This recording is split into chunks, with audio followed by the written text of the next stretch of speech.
Is this thing on?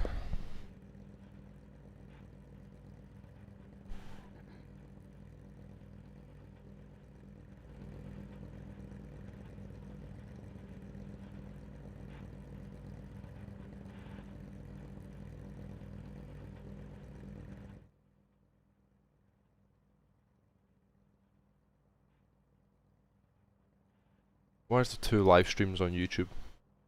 What?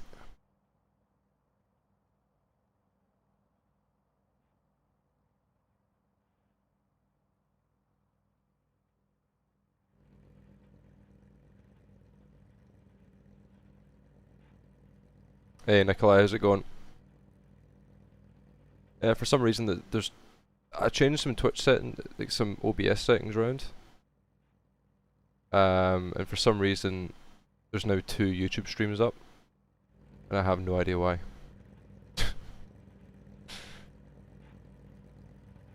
Not too bad. Not too bad.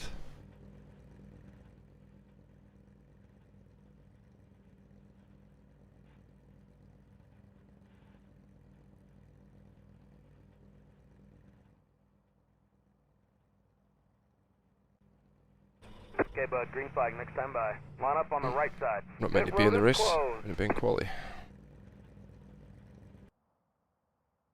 There we go.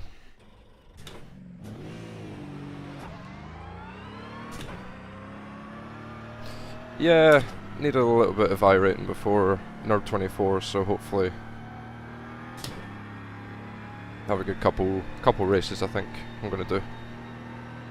See if we can get a couple nice results.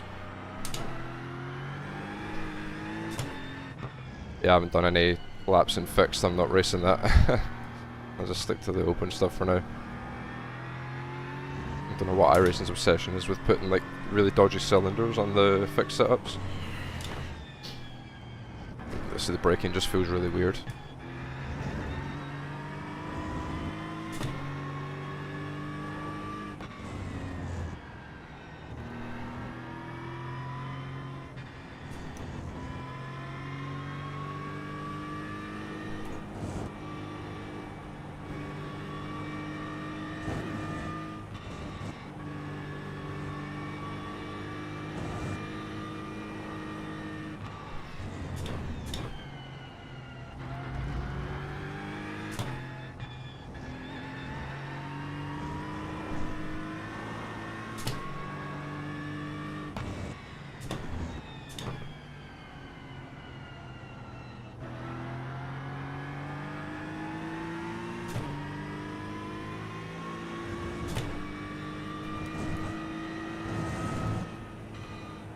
Yeah, I'll be doing the Nerd 24, yeah.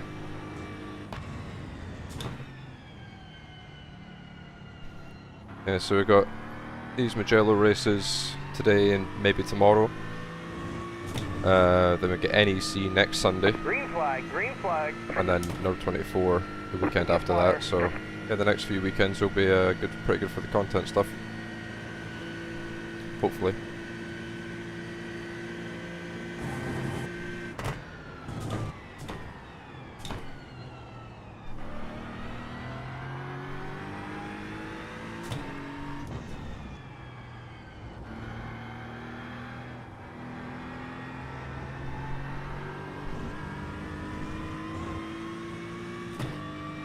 Running low on fuel, we should be able to make it to the end.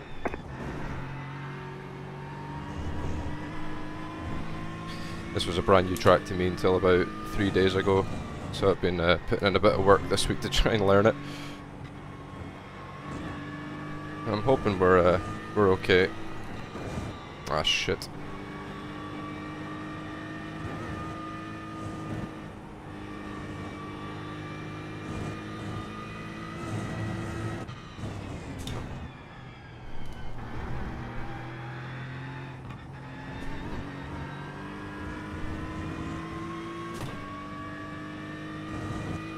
P-Cup is very fun at the moment. Yeah, not a huge fan of the car right now. I tried some Long Beach laps because I was going to race there this week instead of Mugello, but it was yeah, not enjoyable, to put it nicely.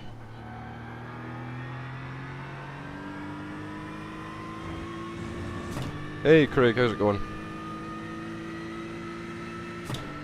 Hope you're doing well, mate.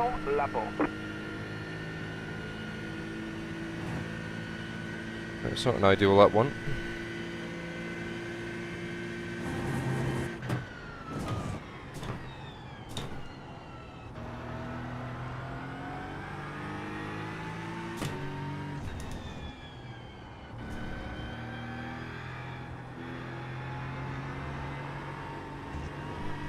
Fantastic. You have about 1 lap of fuel left.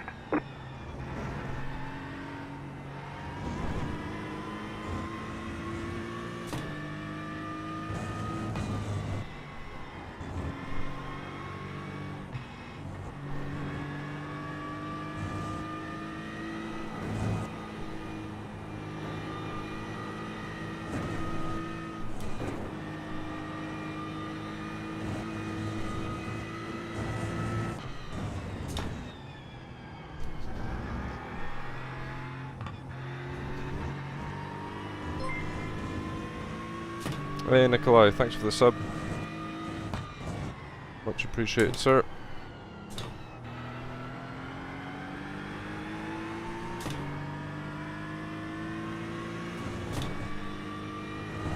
Hey Johan. Welcome, welcome.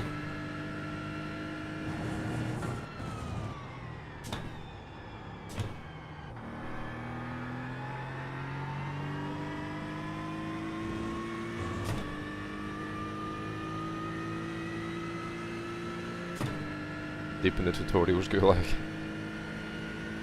There's a flag. It's over. Yeah, I appreciate it, Nikolai. Very much appreciated.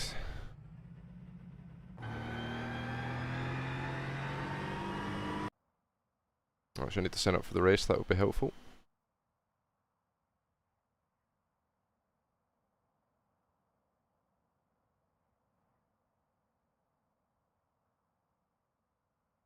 There's more Porsches signed up than Aston Martins. What?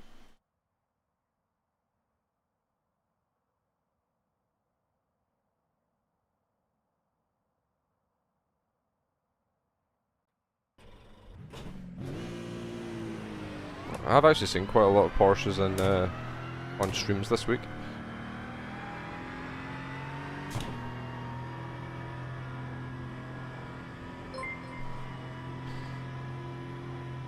Harris, thanks for the follow.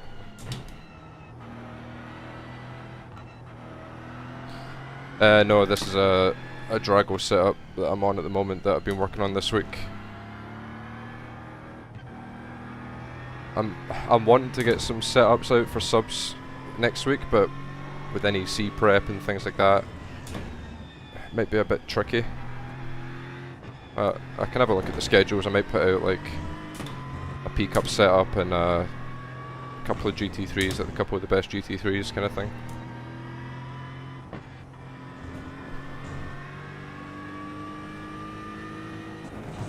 I do have some news on the way soon about the setup shop stuff, so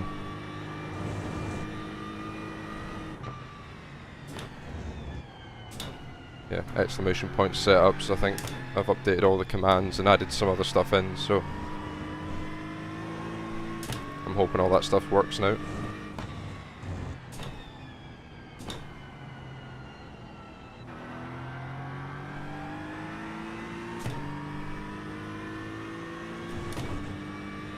Imps at Imola, P-Cup, Red Bull Ring, GT Sprint, Fuji. Probably got to be Imola then, right?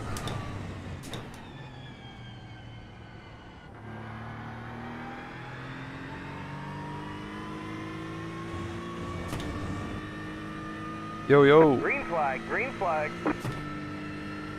Here comes your first time Imps lap. 27% rain. Oh. Fantastic.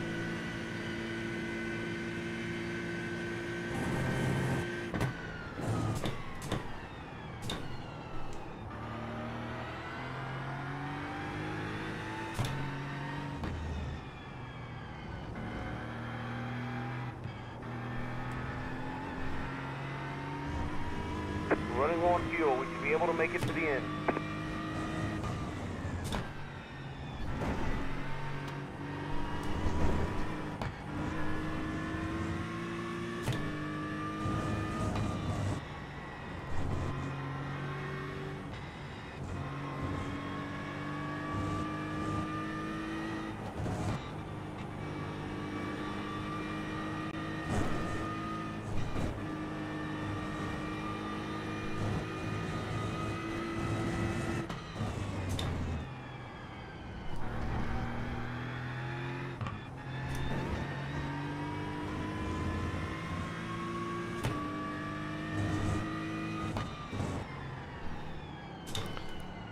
How many laps have these GT Sprint races been going? Is it 23 laps?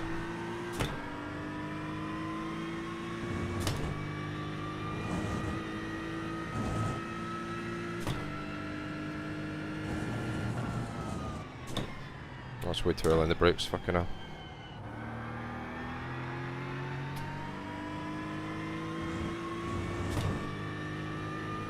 "23, yeah, okay.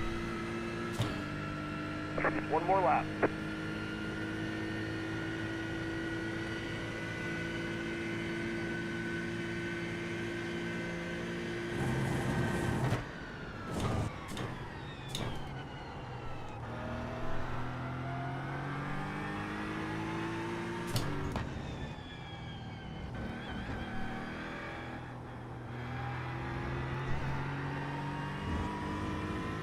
You have about 1 lap of fuel left.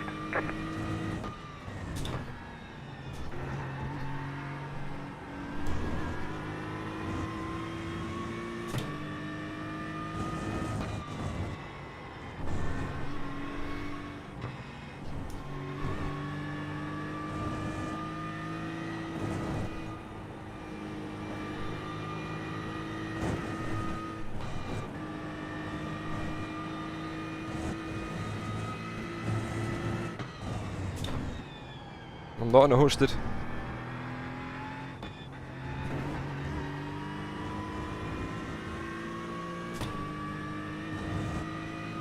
I'm in an AI offline session.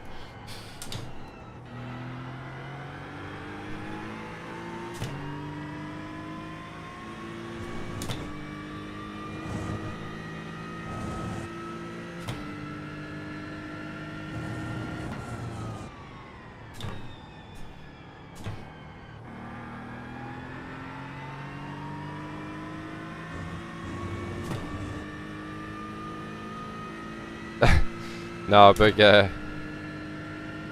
who's it? Is in there with me? Sean Nash, he got disqualified. There's a flag. It was taking too long. Over. I think this session's quite slow. 86% usage and 95% humidity. Might be the reason why. I don't know. iRacing's weather conditions are questionable at best, let's put it that way.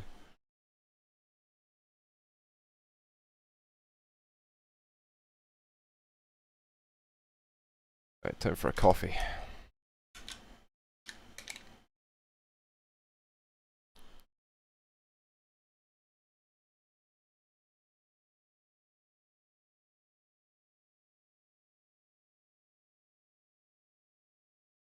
So yeah, hopefully a new video tonight, guys, as well. I've actually forgotten what it is.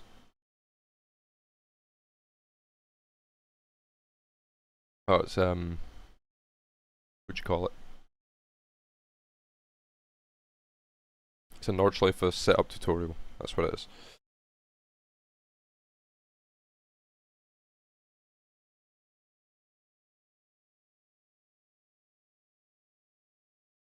Okay, we'll join the practice just so we can launch straight from that.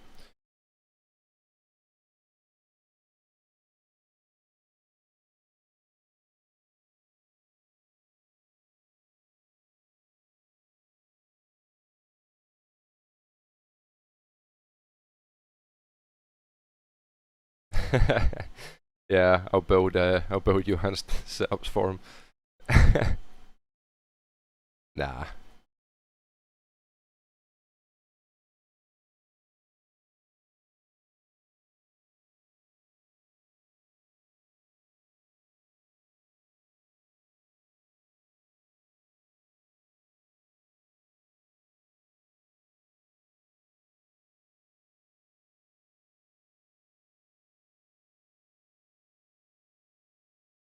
Yeah, I need to investigate why there's 2 YouTube streams up.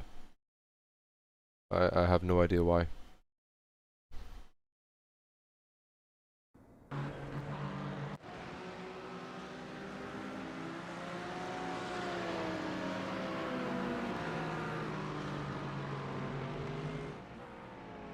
$200 people signed up on the dot. Fantastic.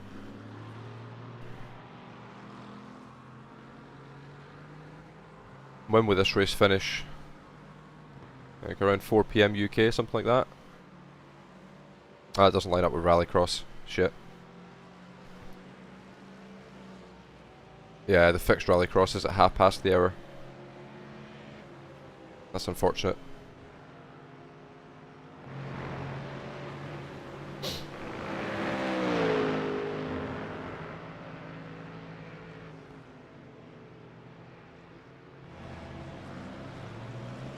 Oh yeah, Craig, I've just seen what you sent me. Yeah, I need to have a look into that. Yeah, I honestly, I've looked everywhere to try and remove that, and I can't see where. Absolutely no idea. I'll have a look later tonight. Both you guys on the same wavelength there, telling me to fix it.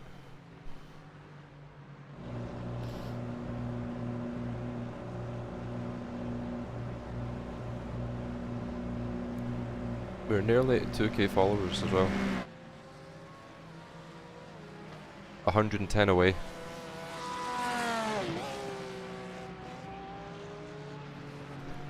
Hopefully during the NEC race next week we can, yeah, if we can get to 2k before number 24, that'd be quite cool.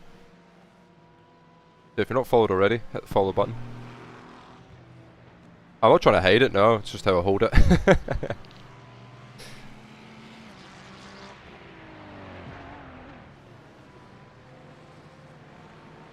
Just how I hold it.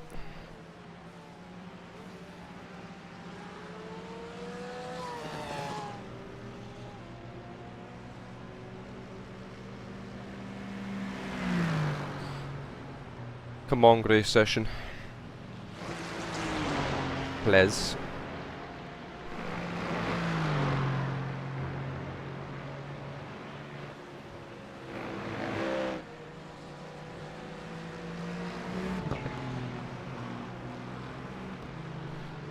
I'm gonna put my phone on Do Not Disturb actually, before I forget, because otherwise my watch is going to keep buzzing.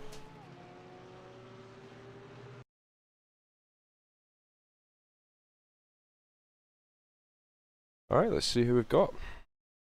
How did Basic Holly get on in his race earlier? In the 3 hour? Last I saw he was having a bit of issues with the fuel. Finished 3rd? Okay, nice. Yeah, those guys did pretty well.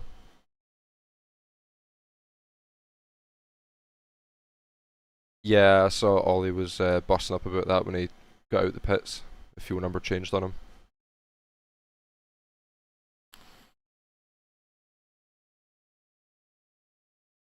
Yeah.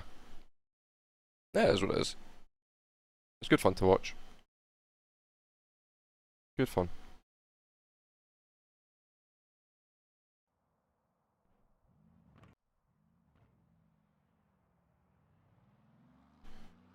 Alright. High usage. Pretty low wind, that's good. Sweet.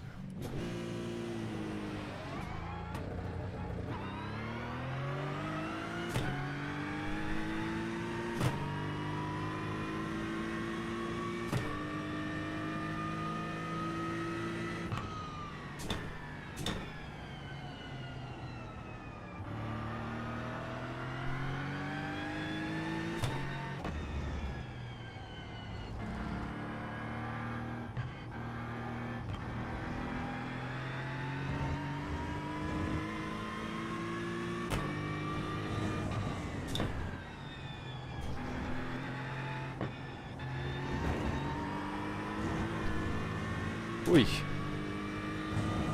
Ellis Bell. Yeah. I've seen him do a few races. I think he's Scottish as well actually. I've seen him in a few of the results this week.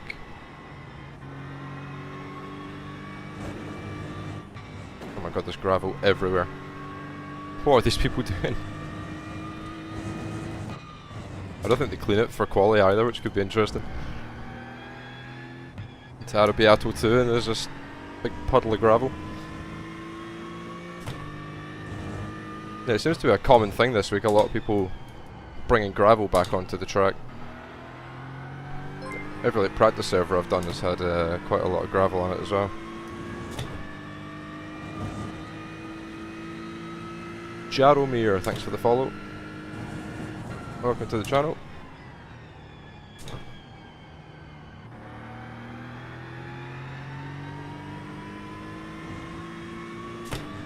I'm actually going to practice a pit entry. Never mind. Yeah, I'm not worried about SR. I'm not worried. We got NEC next week, so we'll get back to 499 during that. Hopefully.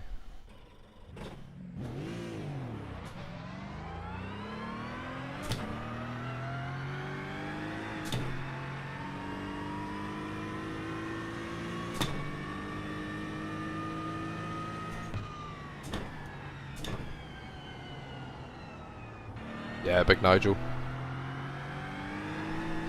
Yeah, I will be, yeah. I did NEC with, or for Drago a couple weekends ago. And I'll be doing NURB 24 in a couple weeks as well, so yeah, that should be fun.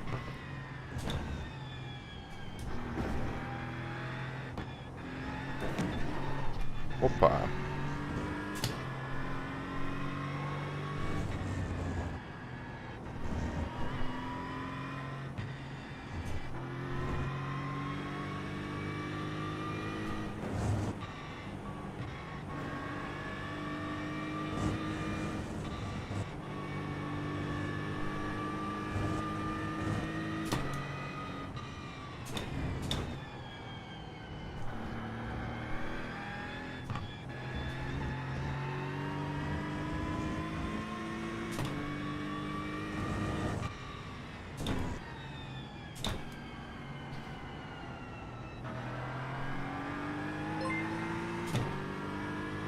Alright. Let's lock in for a couple laps, see what we can do.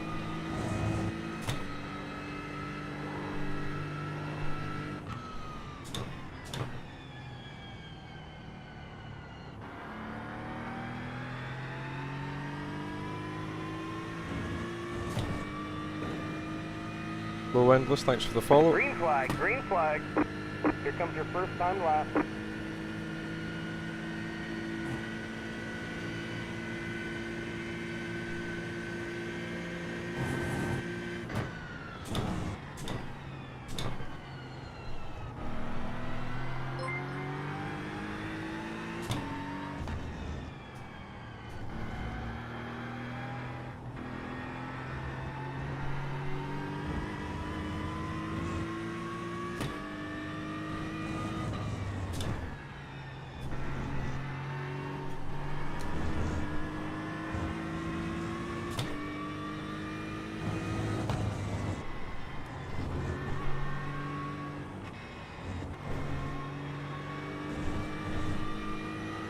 Running low on fuel, we should be able to make it to the end.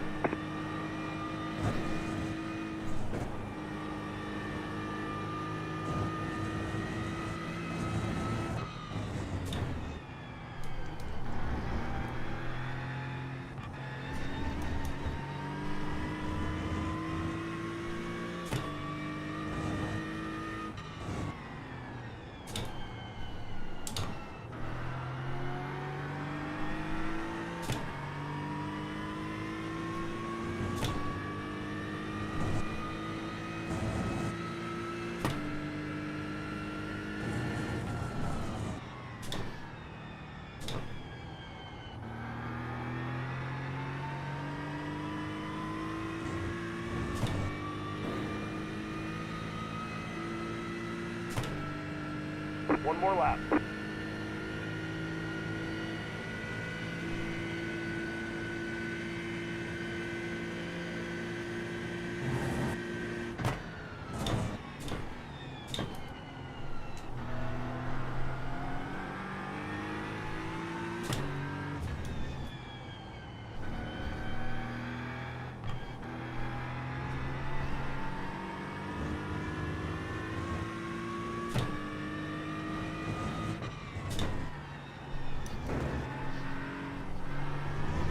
there, one lap of fuel left.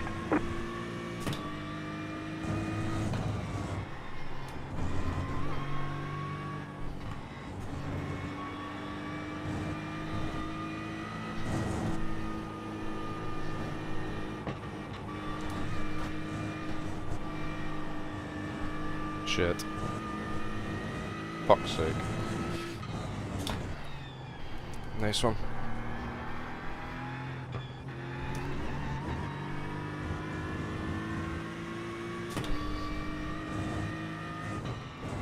Great job, Kev.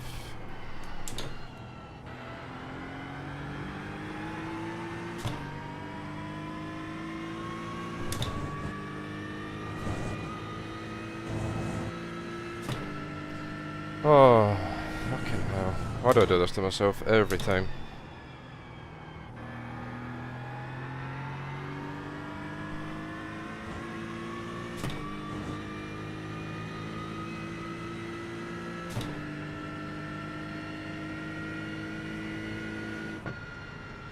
I don't know what's going on with the car, it just feels completely It's over. pushy. Will not turn. Yeah, I can definitely see that time from Yannick. Yeah, I've got the wind indicator, yeah, it's just the balance of the car is complete shit. I'm turning the wheel and just nothing is happening, so... yeah. Love it.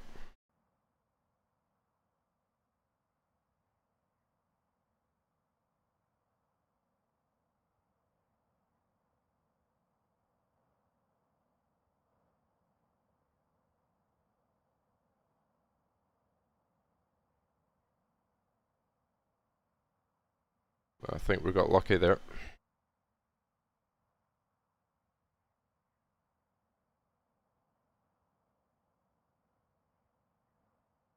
Yeah, that's what I was saying earlier, I'm pretty sure he is, yeah.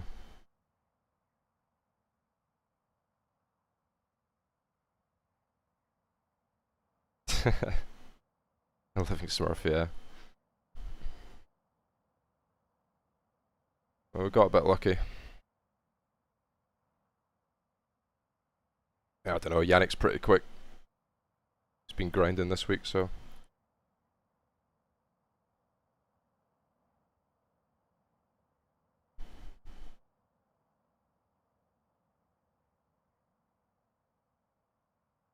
yeah, that's what I'm hoping, Johan.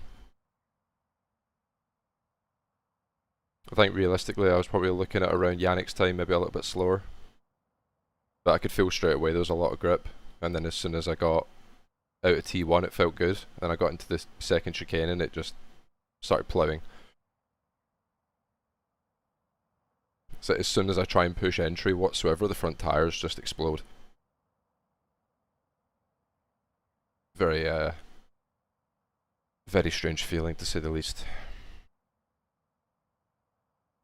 Yannick? I think he just invalidated that one.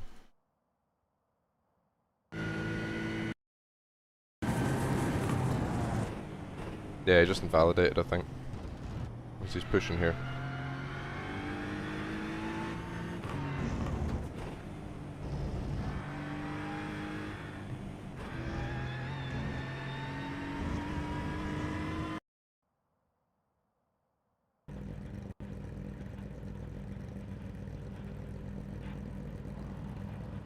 He is pushing.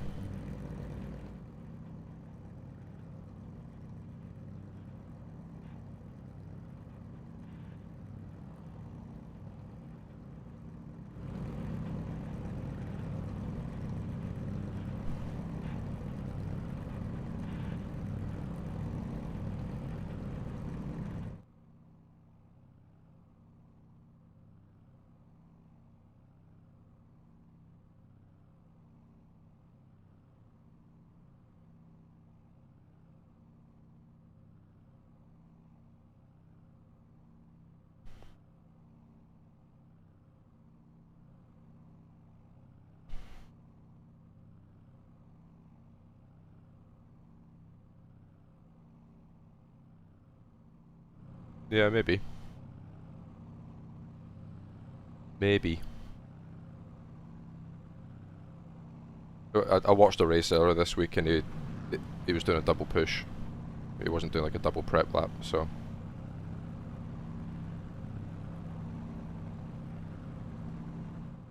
Guess I'm quite fortunate my first lap was decent.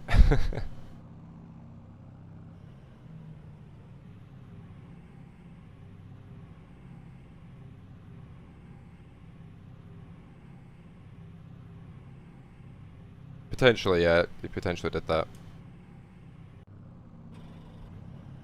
Okay, bud, green flag, next time by. Line up on the right side. Pit road is closed.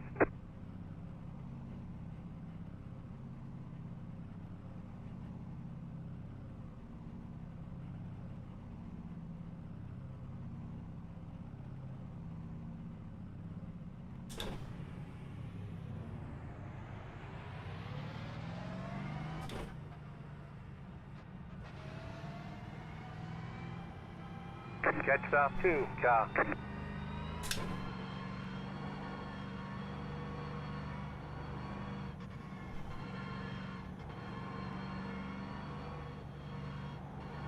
Yeah, I don't know. I don't know what the purpose of that is.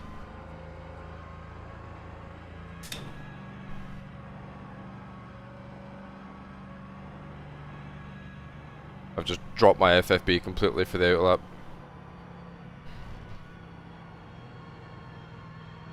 Yeah, going for a nice cruise. See the views.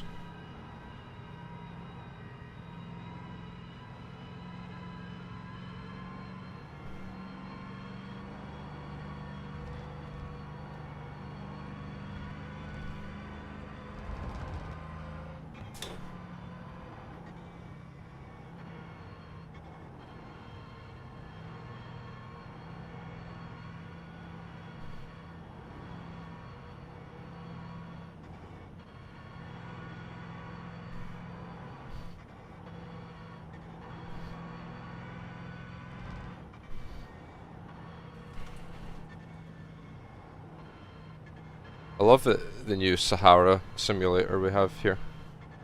It's always dusty. Fuck ton of marbles as well.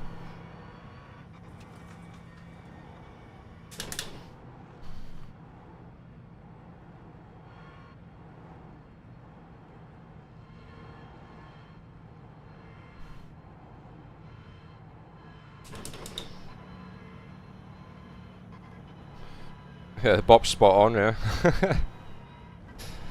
The bob is perfect if you're an Aston fan.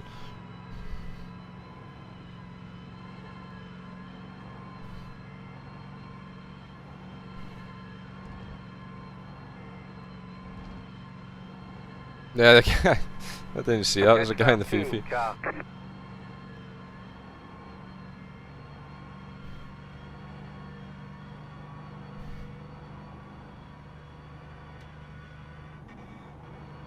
FPS is not liking this. It's not so much the FPS, it's just the fact that it looks really, really choppy.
Getting ready here, getting ready.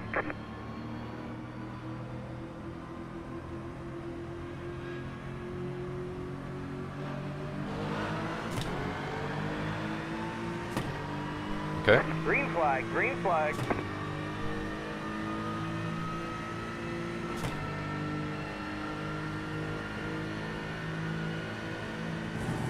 Right side.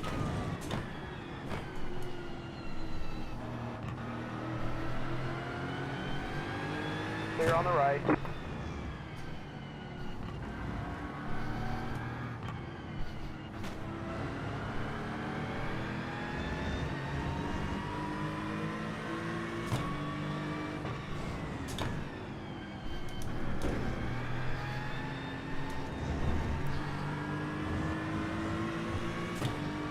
Car on your right. Clear. Now let's see these two are working together.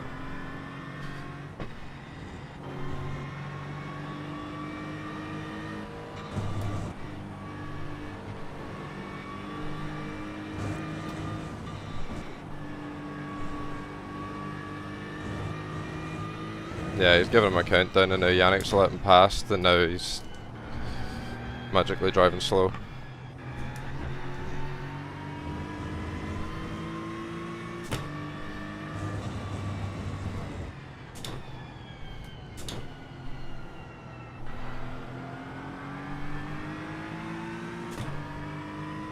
I reckon that's what's happened.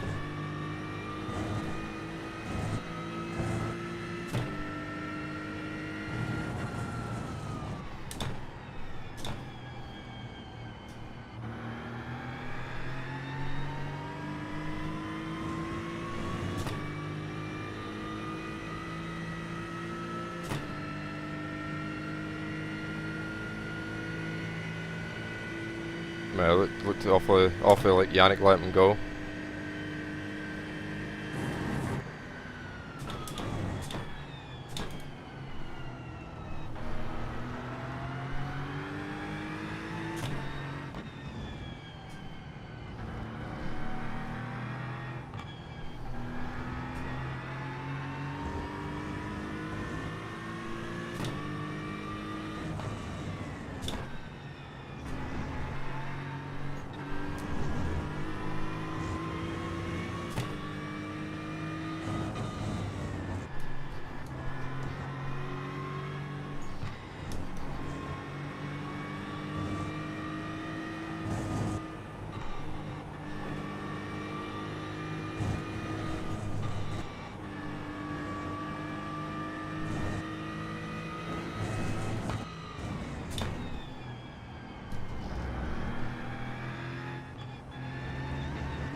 Yeah, exactly, Pete.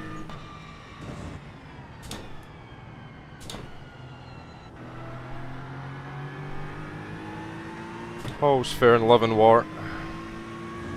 They didn't do anything that egregious, so we'll keep trucking on and see how we go on.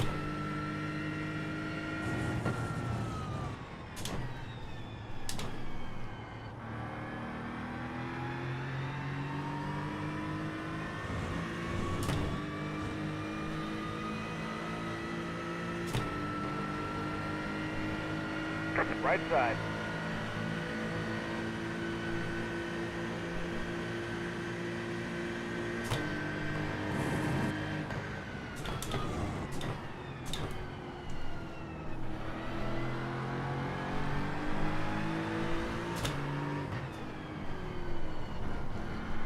Clear on the right. Car left.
See if we can catch Ellis then. That was your fastest lap of the session.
Oops.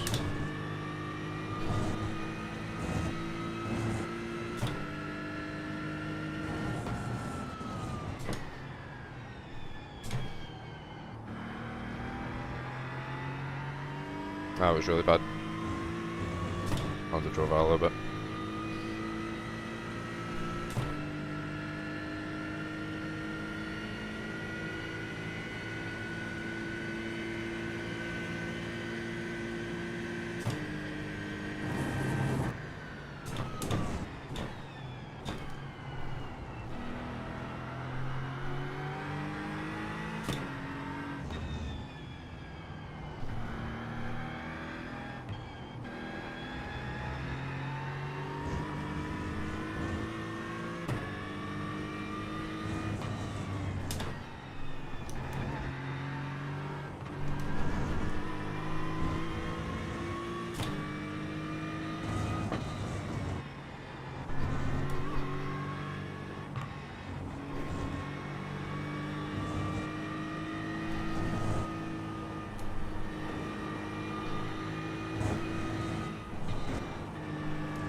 Just saving at the moment.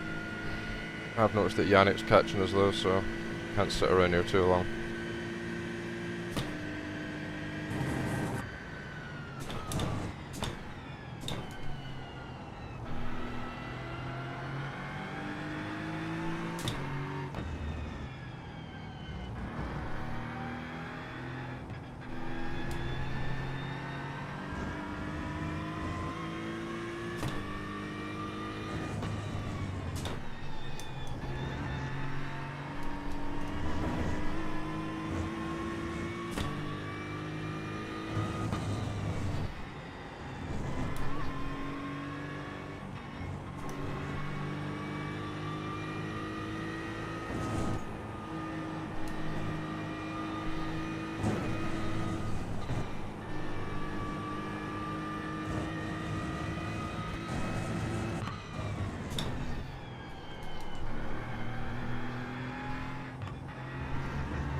Forward in P12, let's go.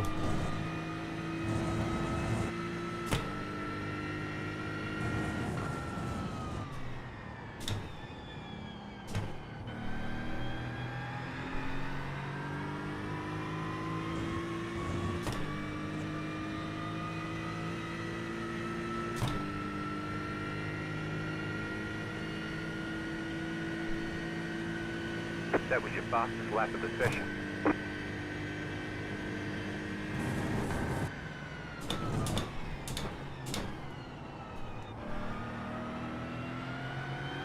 Got a car on the left. Clear on the left.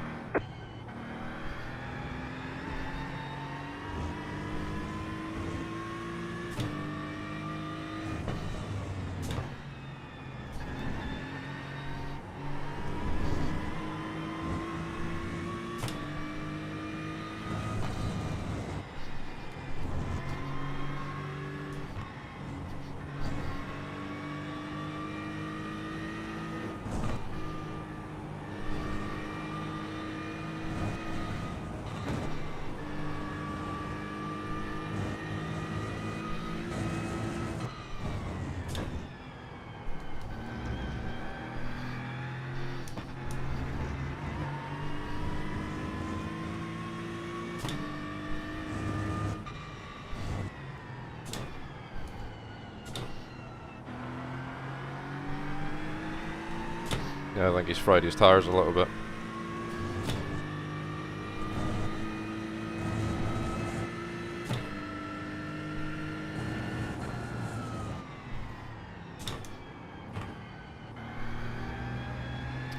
Oh, come on, Kev.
So if Caps is saying the race is going 22.9 laps, that means it's definitely going 23, right? Just so I know whether I can trust this fuel number that's given me, because it's...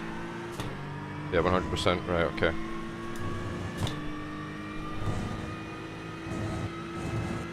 Copy that.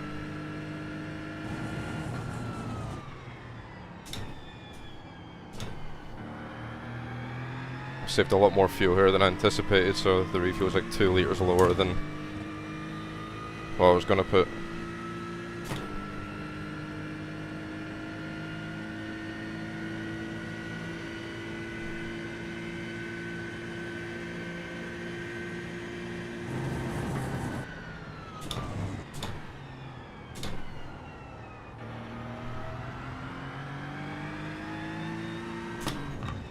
Yeah, I'm not. I'm going to just leave it at my normal refuel because I'll just have like less fuel to put in. Sorry, not less fuel to put in. It'll allow me to push in the last stint if I do get clean air.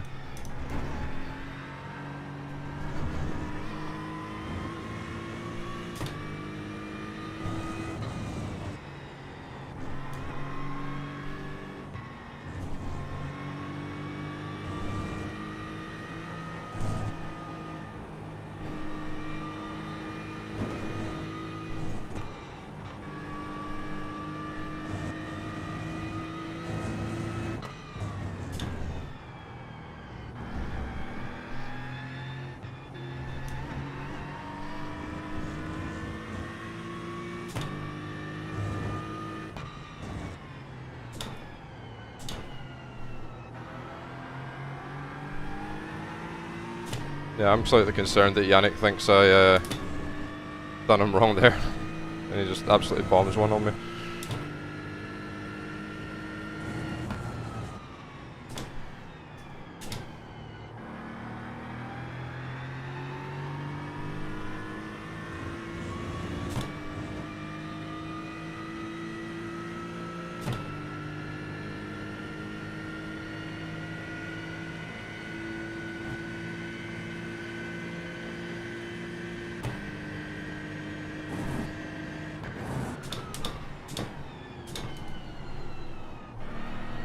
Got a car on the left.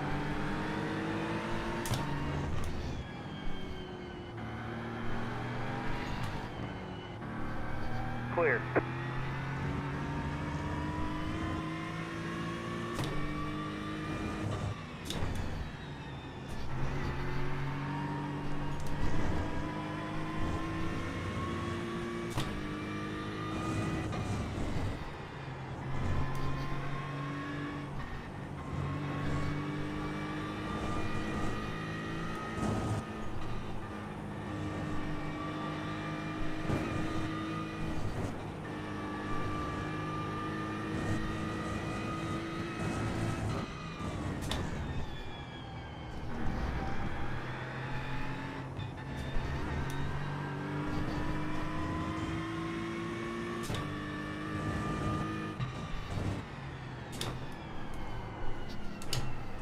Okay.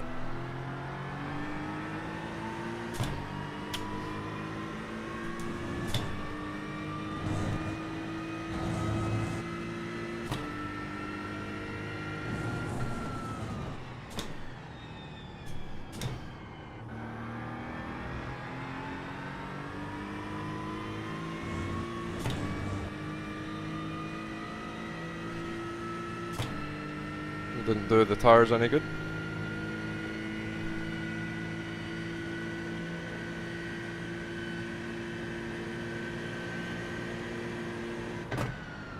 Got a car on the left. Clear on the left. Got a car on the left. Clear on the left. Got a car on the left.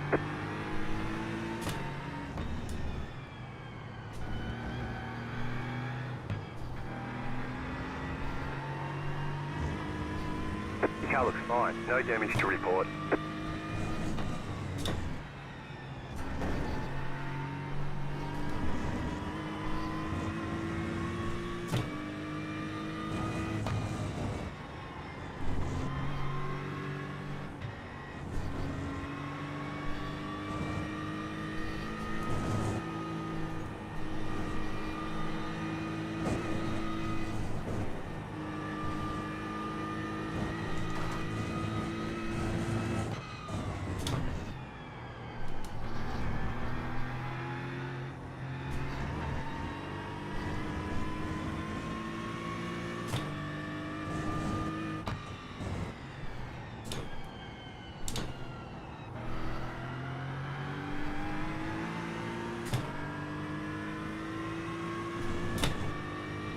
Mugello's got to slow down.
Maybe break the draft on Yannick here.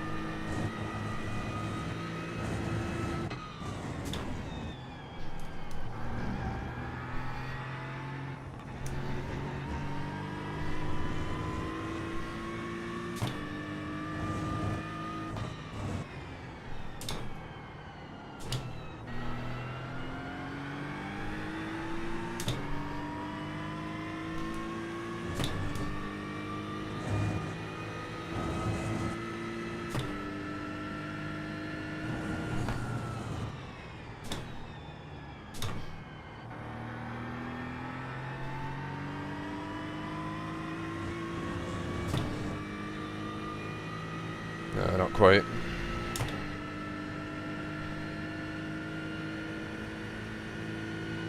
That was your fastest lap of the session.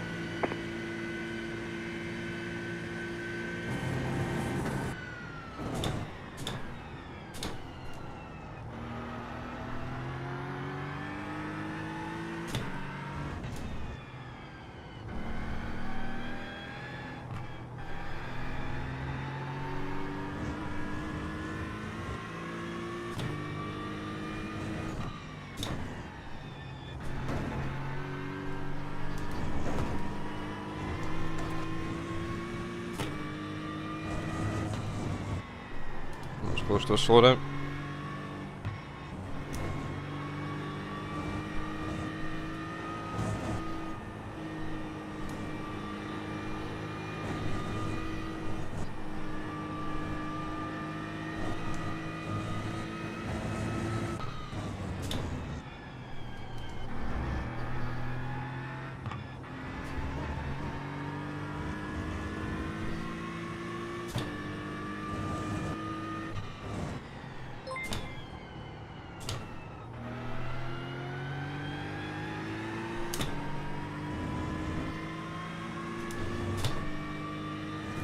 Hi James, thanks for the sub.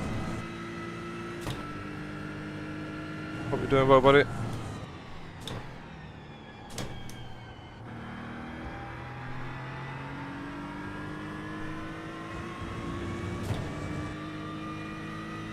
Ah, not too bad, mate, not too bad.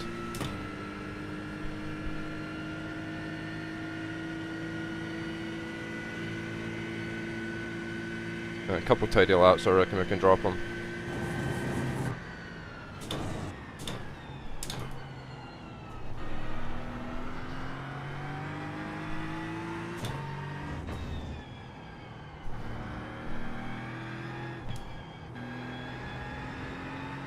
That's not tidy.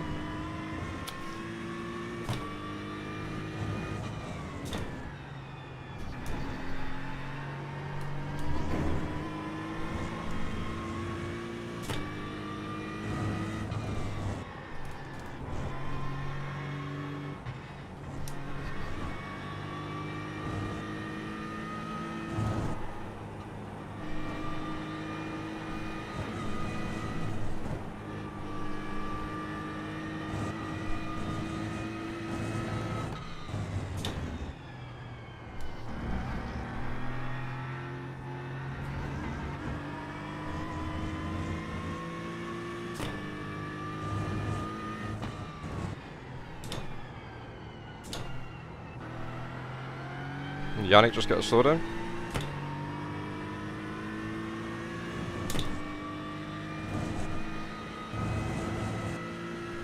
Unlucky.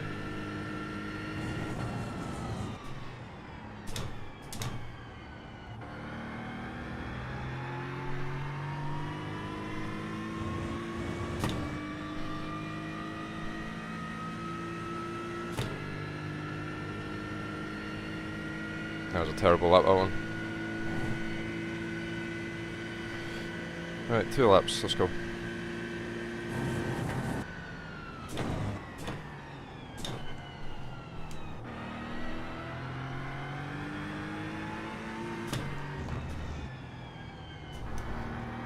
Running low on fuel, we should be able to make it to the end. Front end is really, really weak.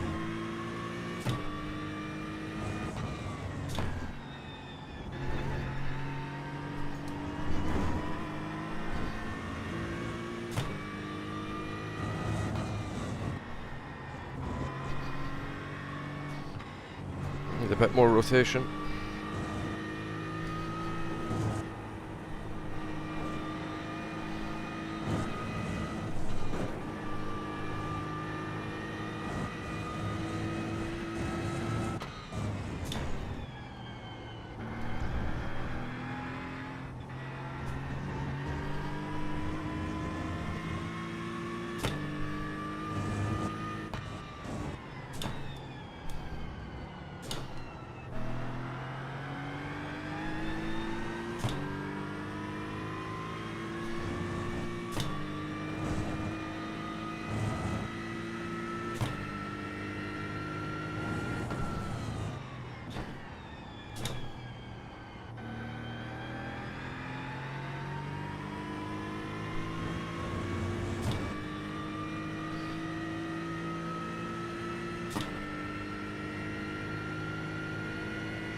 You have about 1 lap of fuel left.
Oh my god.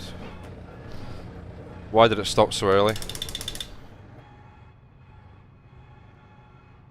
Pit box in 10,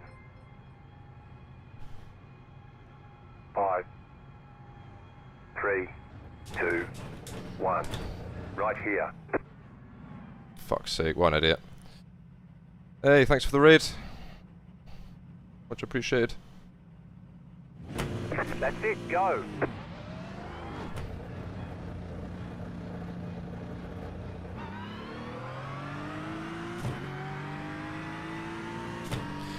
Ah, what a helmet.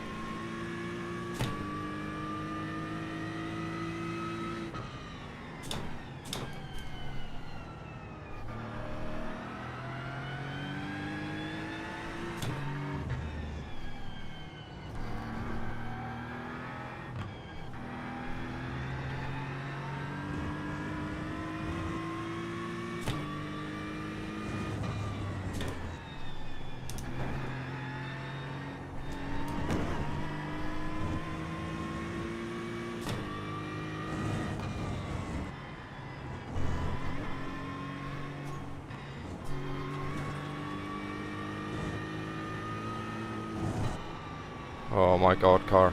Not now.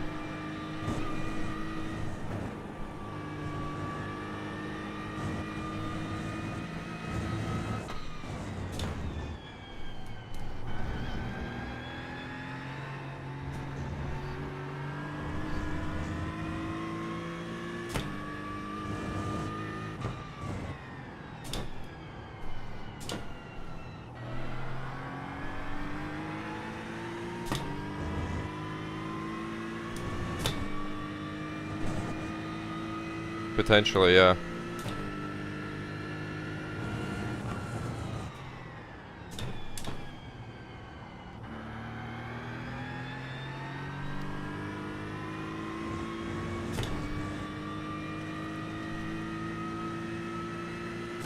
I've refueled 18, so...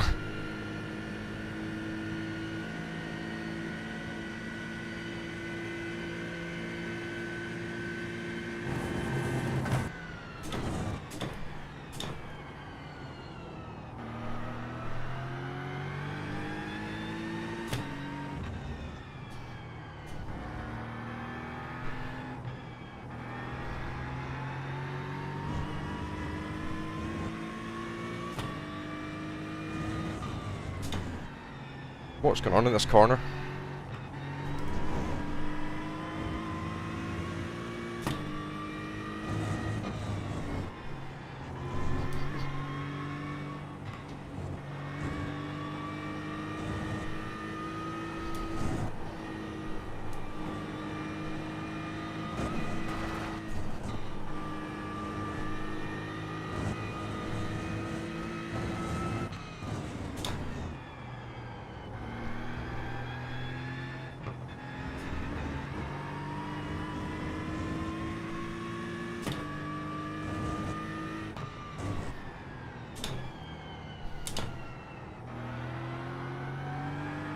Something's going on with him because this has been a terrible lap from me. I've still gapped him, so he must be close on fuel.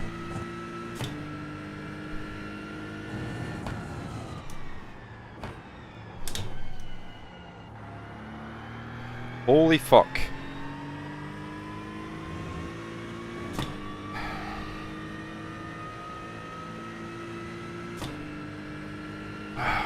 Fucking tailwind, man.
I just got to hit the fuel number for the last 2 laps now. We're a bit close.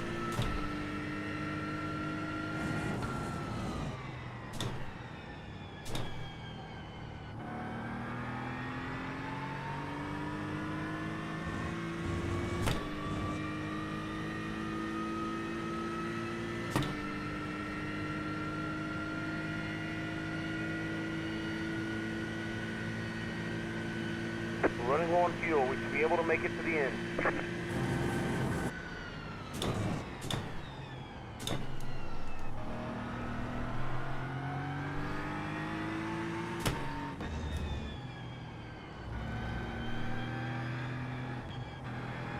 Okay, the wind just flipped 180 degrees. What the fuck?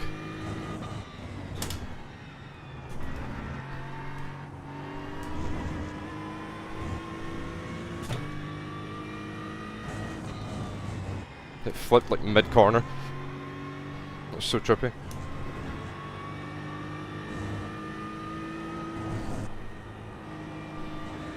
And again. Whee!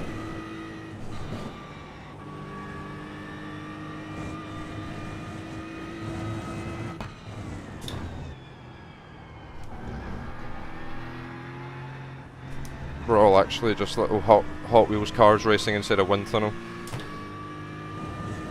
Dave Kamer's just sat in the control room just fucking pushing buttons.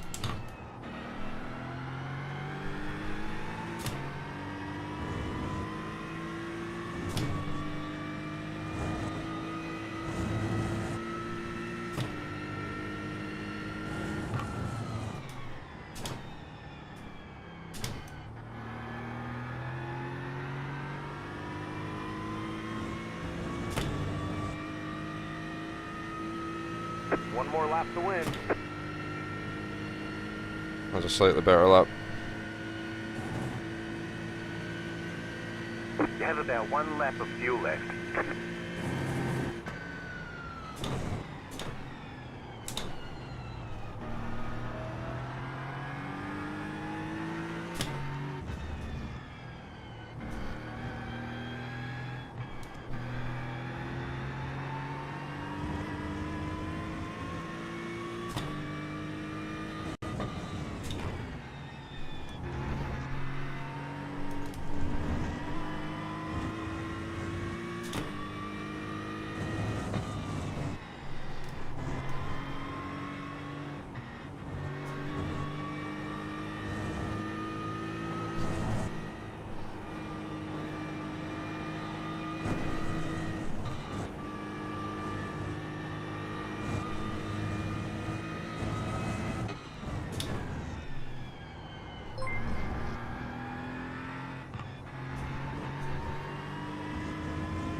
Yeah, the last couple of laps the car felt pretty nice.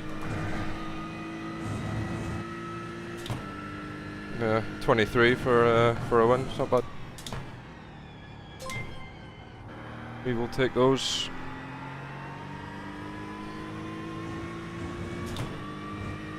Hey Johan, thanks for the sub.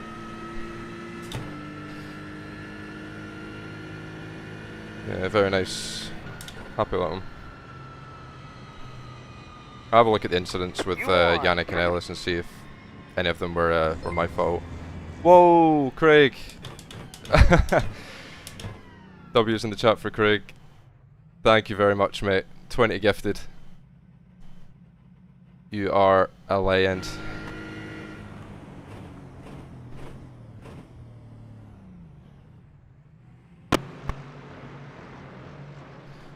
What a guy, Craig. Thank you.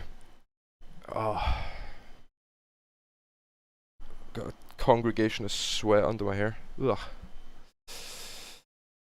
I need like a towel for in here. It's just Mugello in general is like a constant like high load circuit. So my wheelbase, oh Jesus Christ, my wheelbase is like, I can't even touch that. Oh, oh my God. I reckon if I do another, Jesus. Yo boys, I don't know if I can race. I think my wheelbase is fucking melted. Oh my god, that's so hot. Gustavo, thanks for the follow.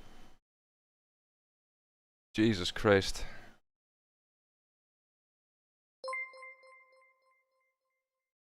Maybe don't touch it. Yeah, I mean my bigger fear is the fucking FFP just not working. Hey, Colt 40, thank you for the sub as well. Man, you guys are crazy. Thank you for yeah, thanks for all the support. Hope you're doing well, Adam.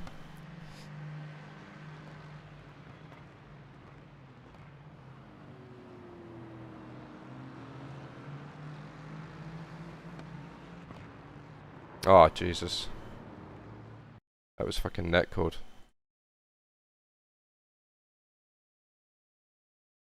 Yeah, I mean, Yannick gave me the big squeeze on the exit. Tracked out. Well, I didn't really track it any wider than Ellis. Maybe that's just their line. I don't know. I prefer to keep it a bit tighter in T1. But yeah, that's a bit shit. Let's see it from my cockpit. It definitely felt close, but I felt like we were both kind of tracking on the same trajectory. But yeah, Yannick was sort of coming in a little bit earlier than me. Yeah, it's a tough one. It's a tough one. Like, would there have been a car width there? I mean, yeah, there's a car width there. I've left them minimal room, but the netcode is just like pitch them. He's left the session as well. I can't even say sorry. Yeah, he started turning left before me. Yeah, that's just triggered it. That sucks.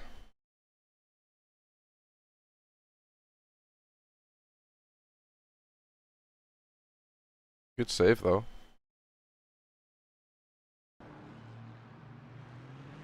That's rough. Then we'll check what happened with Ellis.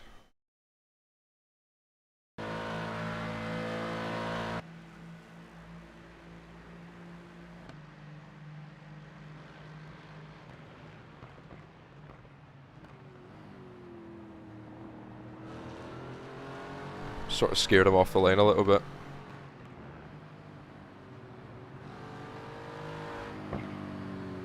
Yeah, I kind of missed the corner a bit. I should have been turning right a bit earlier than that. Yeah, it's just so hard from that angle. I was wanting to like really push it hard through the left-hander to try and clear him and then block the over-under, but I've just missed the turn in there. Is Ellis still here? No, they both left. Shit. Yeah, that one's on me. Did that damage him? No way. What?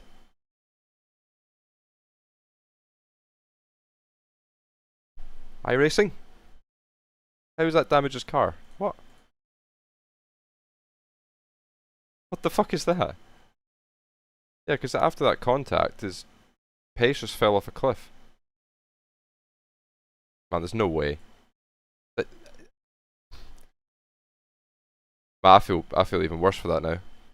How's that damaged his car, man? Crazy.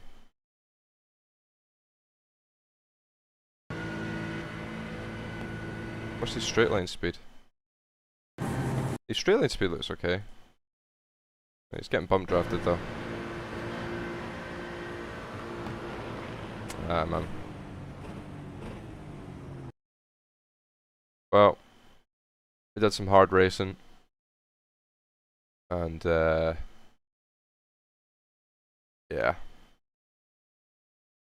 Couple small little mistakes there, but what can you do? Alright, so plus 24. It's not bad. We'll take those. This guy's really, really quick for his I rating though. I haven't seen his name before, but yeah. Fellow Scott. I own one. I'll owe him an iron brew.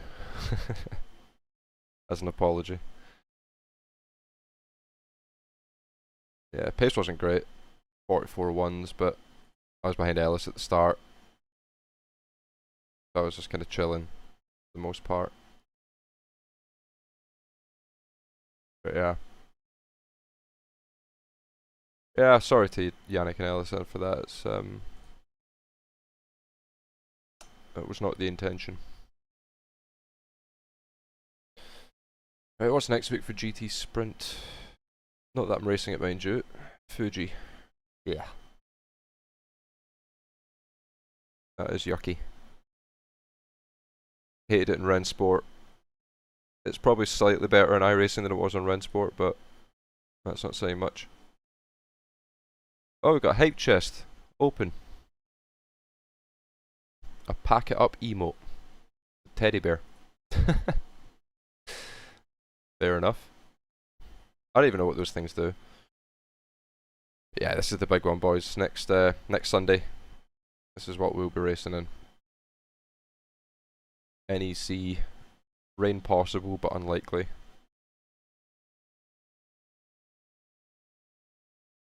Let me actually check on the puppy. Make sure she's not wrecked the front room.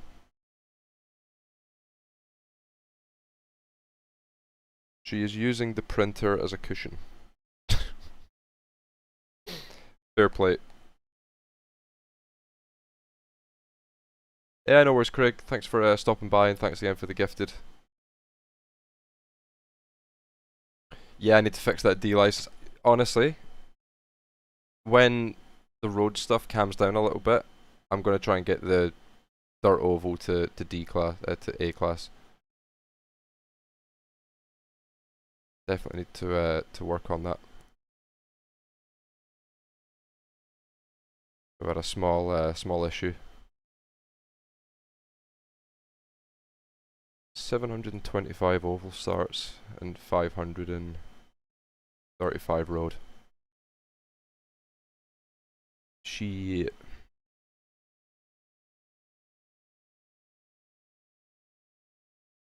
Last few races have been quite good. First, second, and a first. It's just this one race here absolutely killed us. If we didn't have that, we'd probably close to 9.2 right now. But that is iRating. That is iRating. I'm questioning whether to do the next one or not. I'm not sure. Because I know that the dog needs a walk.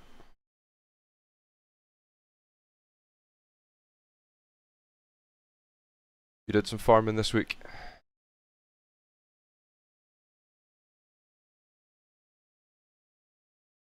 Hey, let's go. What your farming safety rating? We would have time for a fixed rallycross race right before the next GT Sprint. I don't think anyone's actually racing at Atlanta.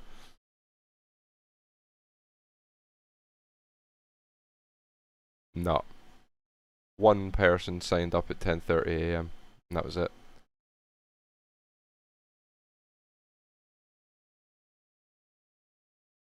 We'll do some laps, try it out.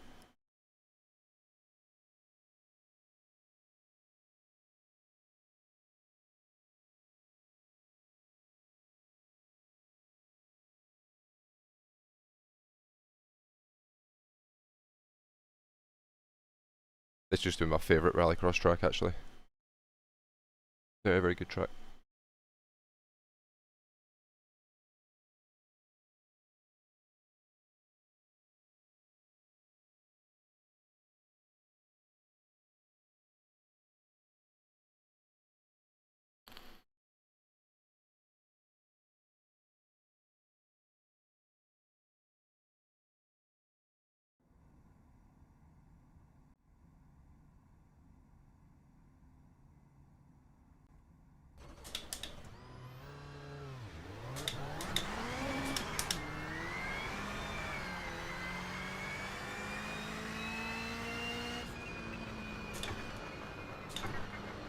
Hey Stigus, thank you for the sub. The tier 1. Much appreciated.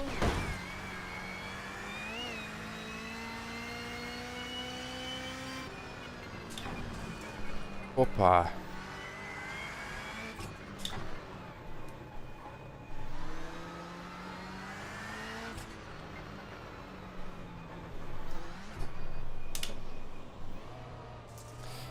Man, I forgot on the fixed setup you need a handbrake to get through there because the differential is so fucking bad. Your car looks fine. No damage to report. Opa.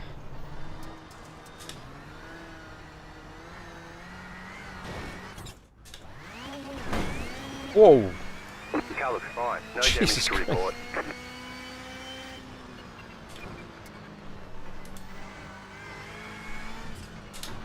Oh shit.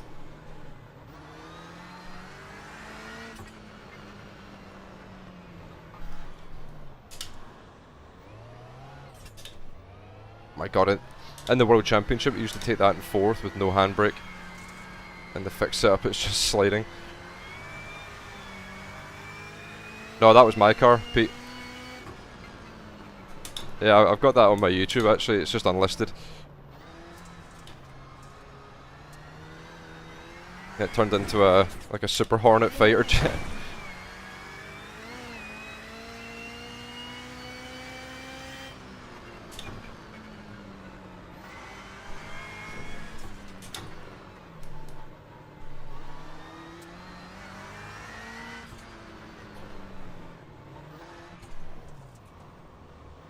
Turn.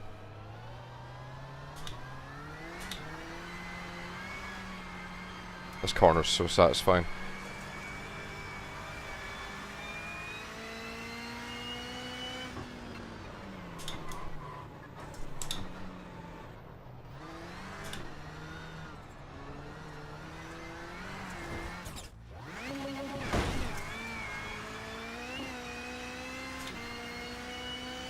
.44.6. Got another few tenths in that surely.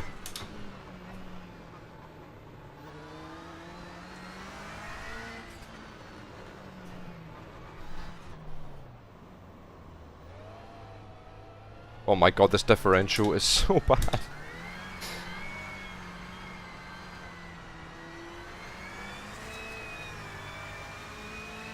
Yeah, they must hurt, yeah. I know these things have good suspension, but they're launching pretty far. Oh. Your car looks fine. No damage to report.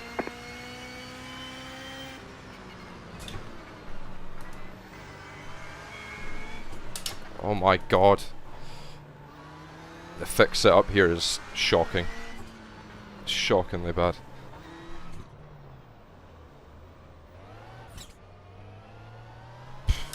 Yeah, you need a handbrake for that corner.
Nah, I don't think that's quicker. Your car looks fine. No damage to report.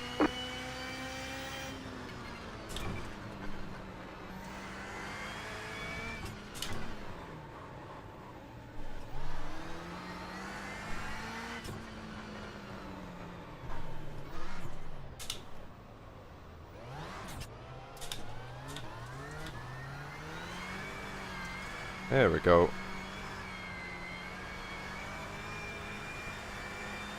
It's more like it.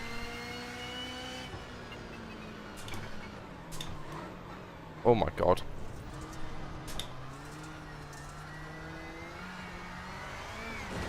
or blow the engine, I think.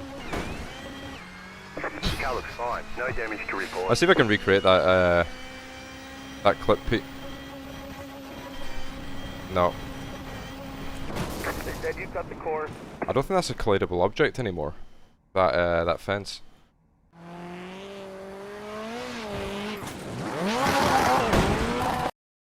Oh Jesus. What a landing.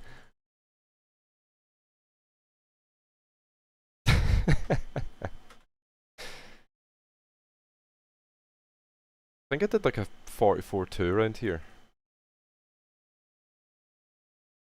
44.3. I think I did practice like earlier this week. I'm like 3/10 off that. Yeah. Full rallycross experience racing the peak up at Nords.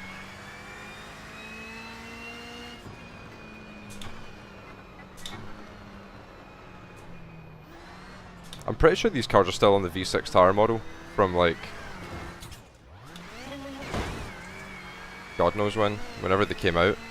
2018.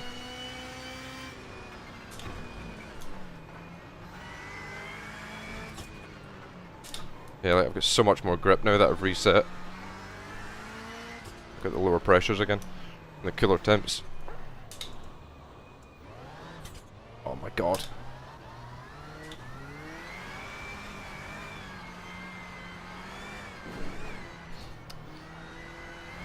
The car looks Come fine. on. No damage to report.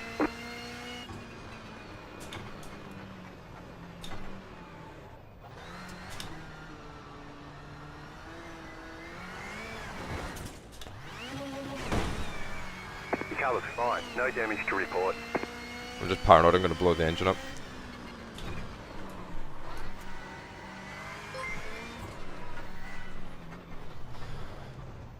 Lampros V46, thank you for the follow. Welcome to the channel. I have one more wee crack at this and then we'll get back to Mugello, I think.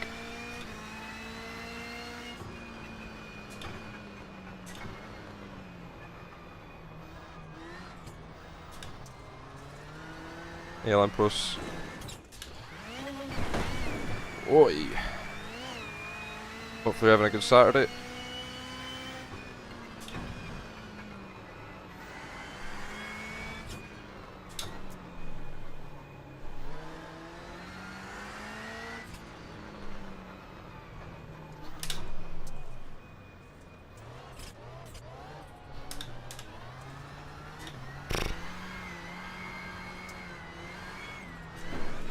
What?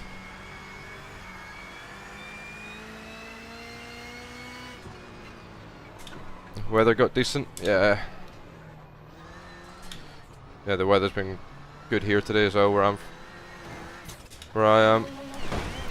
I dropped my missus off in town with the kids earlier, and the town was absolutely rammed with people. All going to the pub to go to beer gardens and all that shit.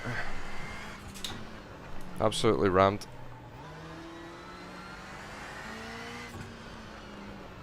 I think it took me 15 minutes to go a mile and a half in the middle of the town. Ridiculous.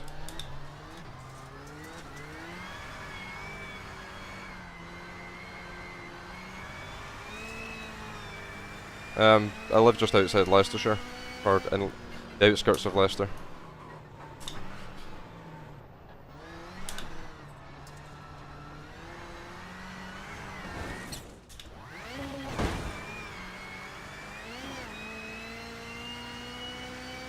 There we go, 44.4. That's a bit better.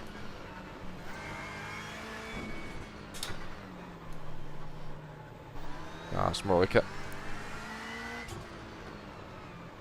Now it's clicking.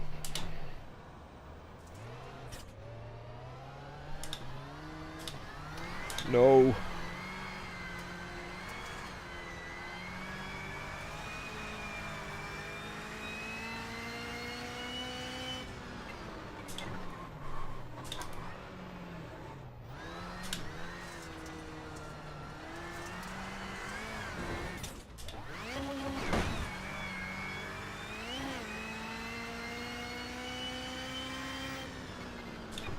I'm in a session with someone else. Let's go. I'm not the only person driving here.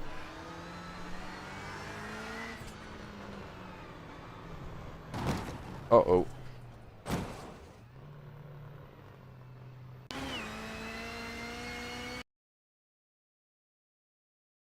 Alright, lovely.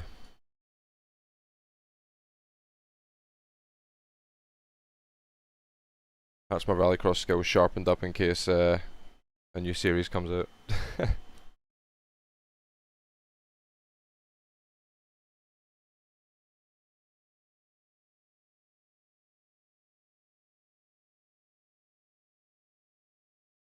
How long we got? Another sort of 10 minutes or so until we can sign up.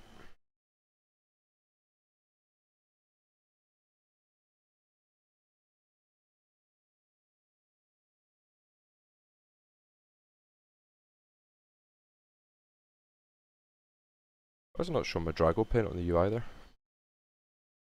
Open.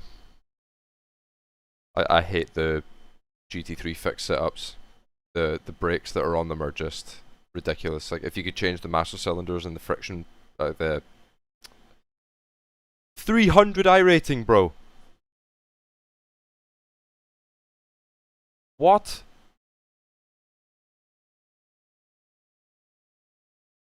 Yo.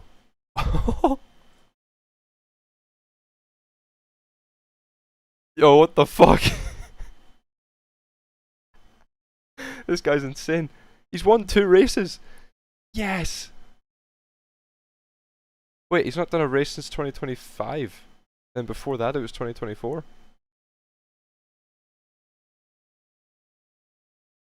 Man.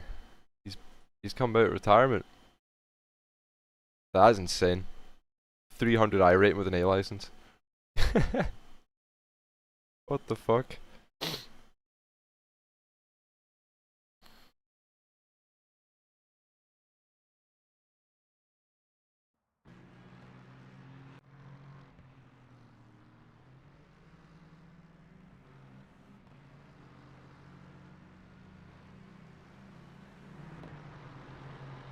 Right, where is he? Gilher Orlando Gunter.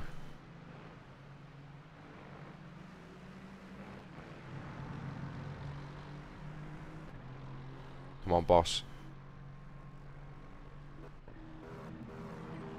He's in practice group 2, hang on. Oh, we're in practice group 2. We've got to see a hot lap from this bloke.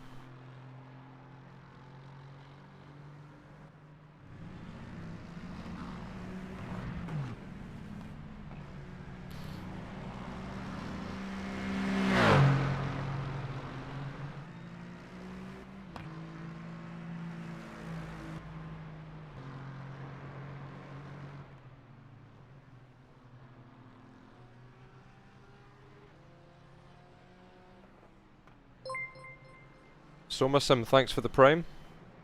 Very much appreciated.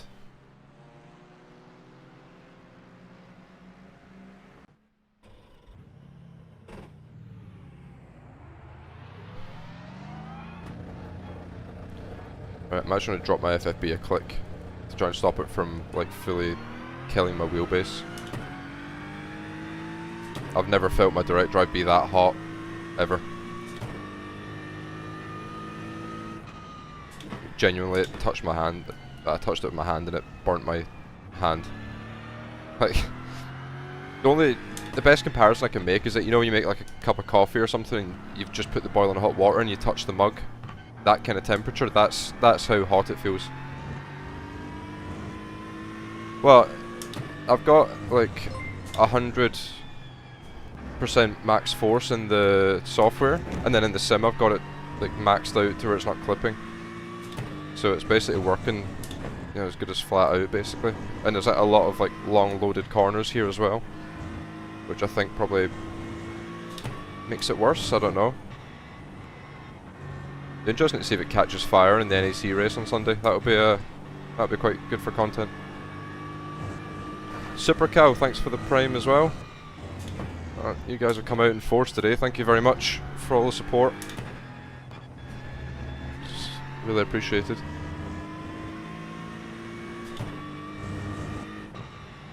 Actually, I tell you what I'll do, Pete.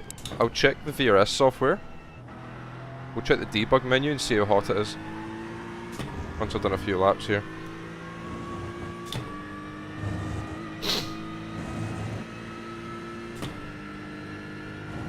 And yeah, I've just seen that command come into chat. For anyone who's interested, I haven't actually announced it yet because I forgot.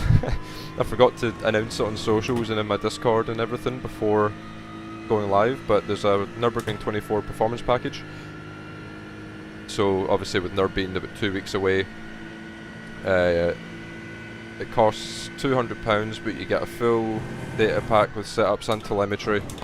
3 hours of one-to-one coaching. You get a fully bespoke, like, you know, made for you kind of stint plan. So we'll kind of go over strategy and things like that. Just so you know, like, what the best strategy to run is and all that kind of stuff. And yeah, there's 10 slots available. So it's while stock lasts, or while stocks last, whatever the saying is. Yeah, if anyone is interested, then just pop me a message either in my server or just DM me on Discord and I can give you more information. There is a graphic made up for it that Yeshao made for me, which you'll see in my Discord later today once I'll announce it after this stream, probably. Yeah, the price does sound quite steep, I know, but you get 3 hours of coaching in there, which is, yeah, pretty much £180 worth of coaching. So that's kind of where the bulk of it is.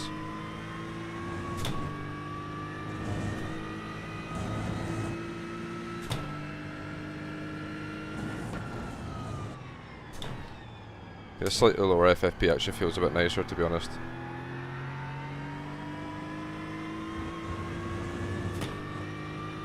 Yeah, I just fucking love Nords in general.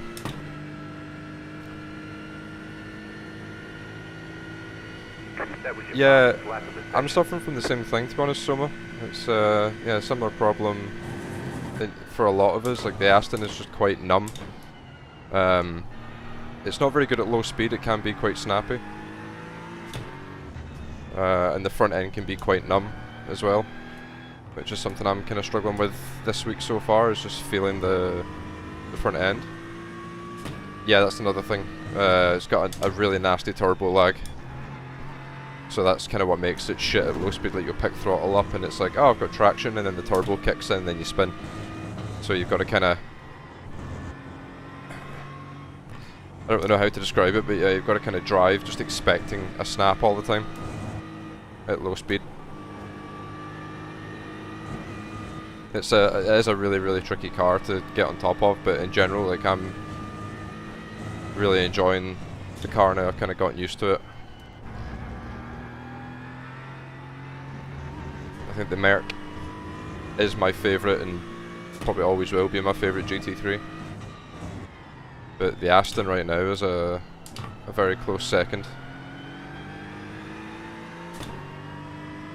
But yeah, it has some strange quirks to it for sure.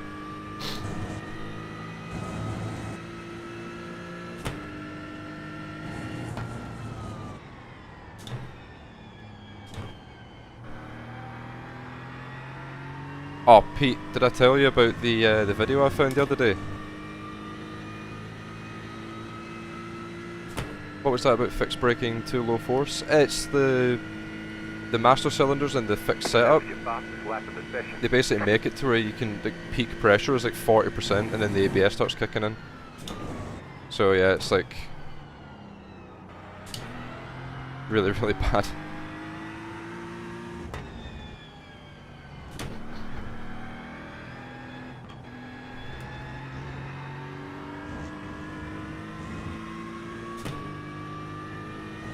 Yeah, it's not just you, Soma, don't worry. It's just how the Aston is, unfortunately. It was the 2015 World Championship Grand Prix Series preview from RaceSpot. It's got like Will Vincent, Alex is on it, like Alex Simpson, and Rachel Whiteford is there as well. Like, they're talking about the like the upcoming season and shit like that. Talking about like, you know, the Gregor Hutu dominance and things like that. It's like so nostalgic. They had like a full studio and everything, it was sick.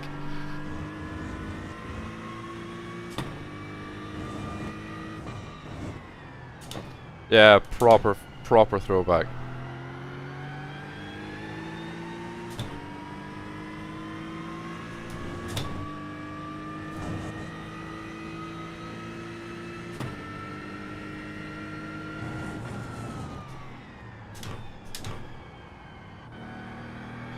This wind is completely cooked.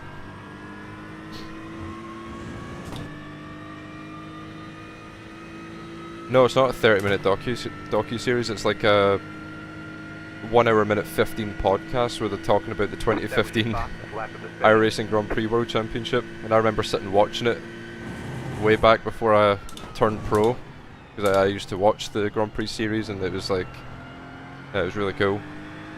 You just don't get stuff like that nowadays, I feel like, for like the modern stuff.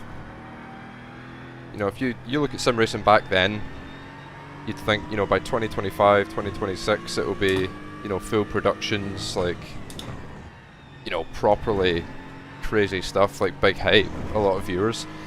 From the time I've been pro, nothing has changed in that regard. Like the prize pools are a lot bigger.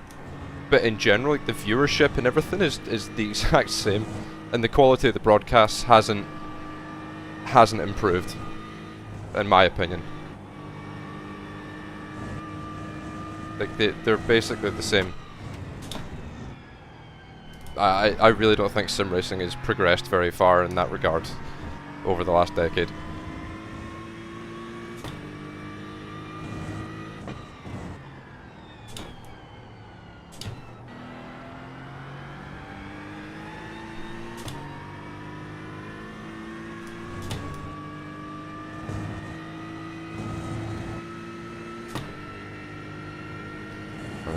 This session's slow as fuck.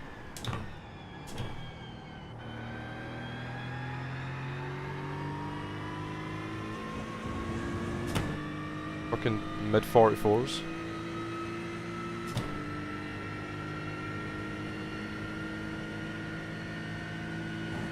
That was your fastest lap of the session. Saying that, mid 44s is generous. 44.7.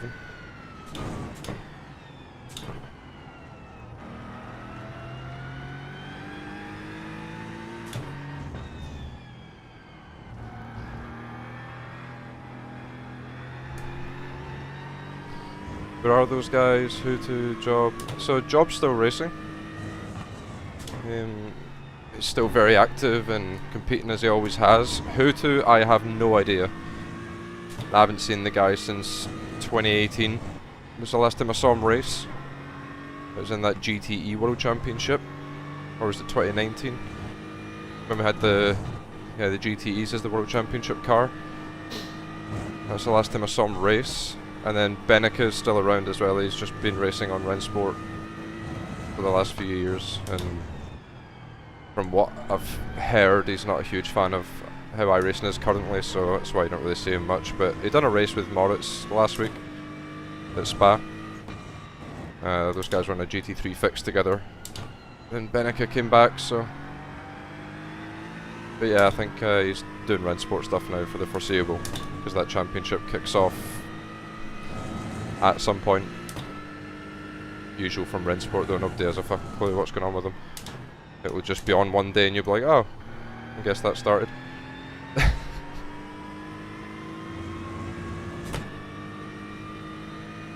think it's fair to say Rennsport was easily the worst series I've ever been a part of when it came to communication internally. That was your fastest lap of the session. Oh, hey Charlie. Oh, has he? Fair enough, fair enough. How are you doing, mate?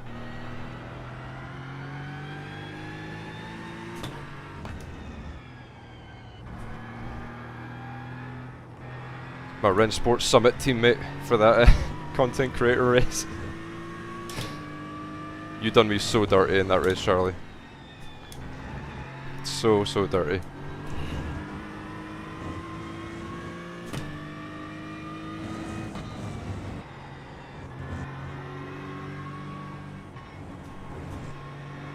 Opa! Goodbye front tires. Freddie Rasmussen, he's doing F1 esports still. He's with Red Bull.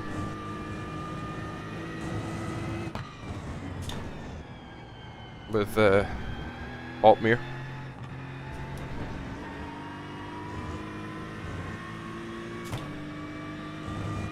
Yeah, the GT3s are a bit weird to drive.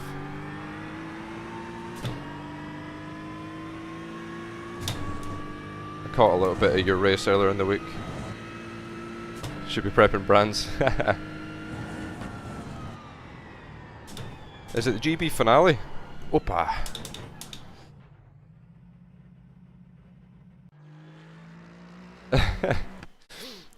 Yeah, the racing spectacle. Just for context, for people who don't know, the Rennsport Summit was like 4 or 5 weeks ago, something like that. And I missed my flight, so I'm literally in the Uber as the race is starting, and I walk in and they're like, yeah, your teammates with Charlie Collins. I'm like, oh, what? I thought it was meant to be like a content race, and they're like, yeah, Charlie's your content creator. So I'm like, right, sick, we've got this one.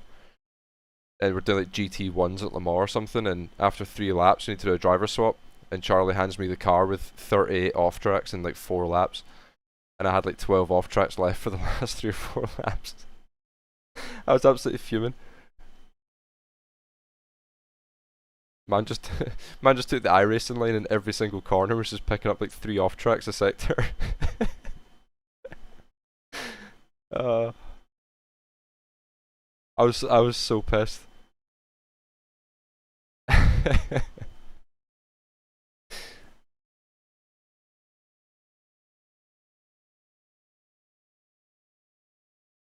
Those cars were cooked, man. Absolutely cooked.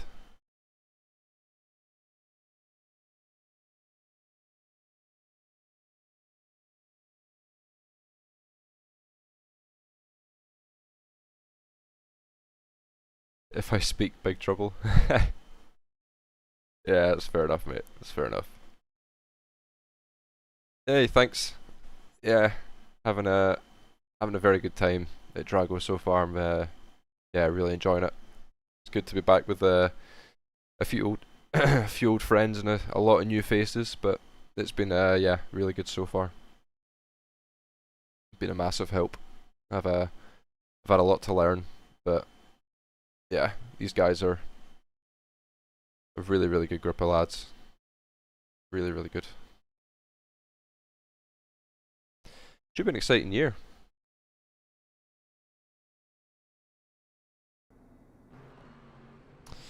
Yeah, pretty much, Charlie. Yeah,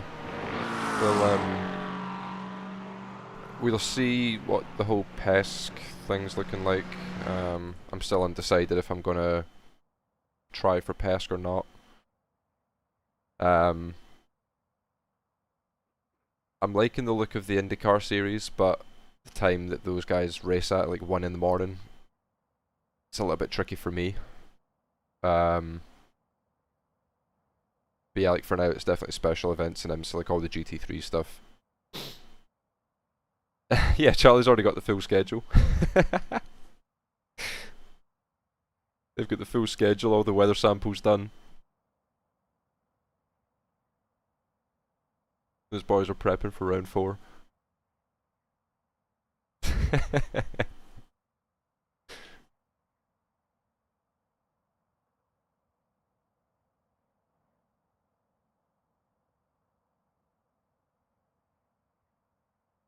Shoot me a line on WhatsApp, Charlie. It's alright, we can speak off the record.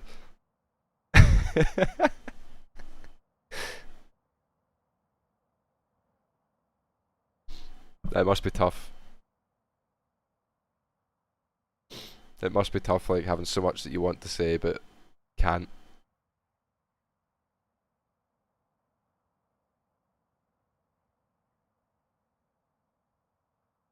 Yeah, Charlie, it's just me, you, and Pete in here, mate. Don't worry about it. There's totally not, like, 30 odd people watching that are going to screenshot everything and send it over.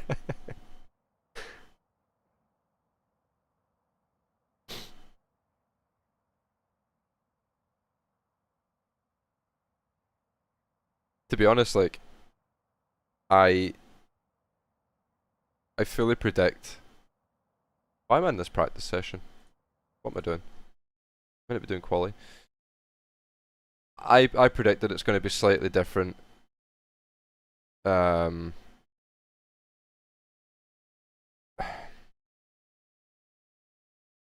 What's it going to be?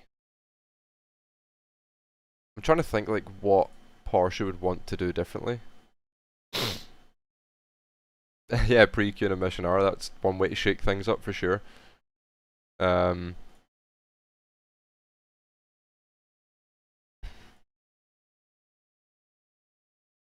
think generally like the format was fine. The quali for sure should have been more of an event, though.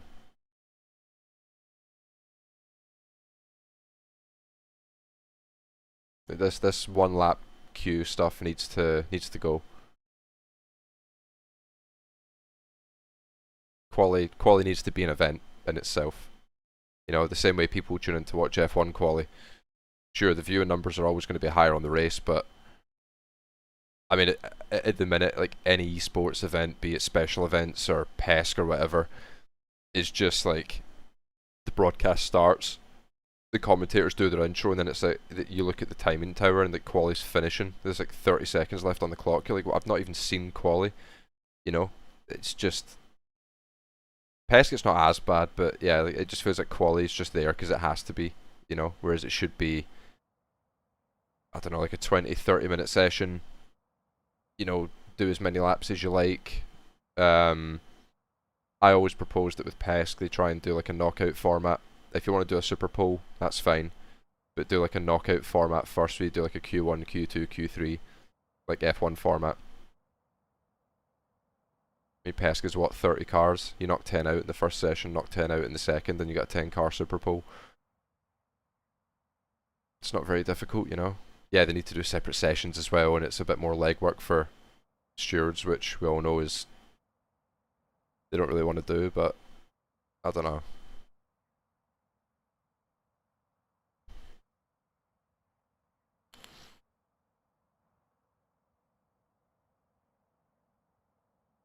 Yeah, I mean, it's always going to be close in quali, regardless if it's one shot or multiple attempts, in my opinion. If anything, it'll be closer after the multiple attempts because more people are closer to their opties.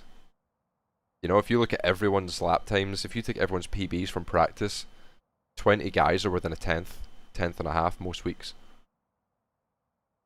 You know, if you're giving everyone 2 or 3 attempts at a lap, quali is going to be ridiculously close.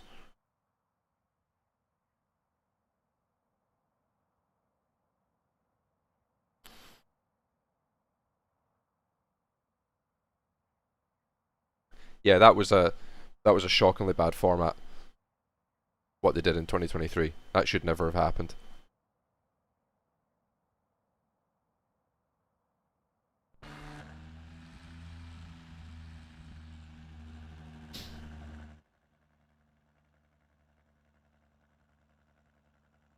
Yeah, it was that was a mess.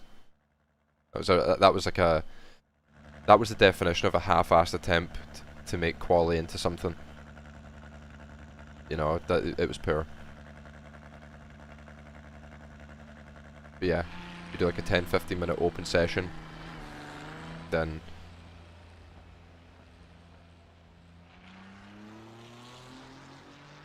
you know, you're good.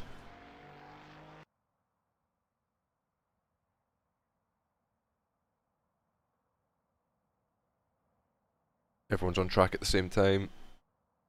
You know, obviously you might run into the problem where the car gets slower. Oh shit. Wrong setup.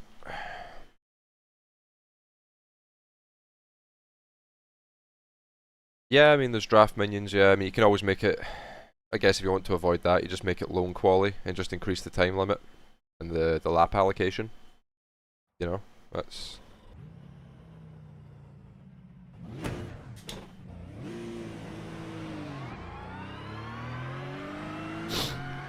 Yeah, like, all that stuff is possible, you know?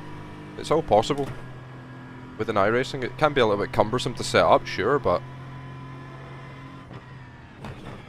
it is doable.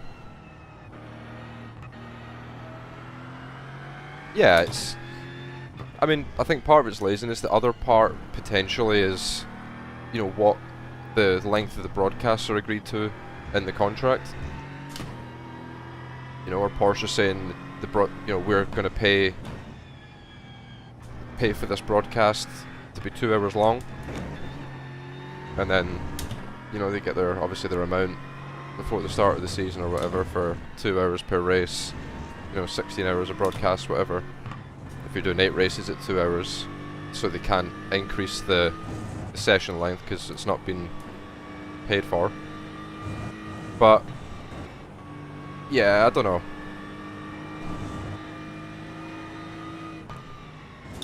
It's up to the powers that be to want to change it, you know, and whether they do or not is another question.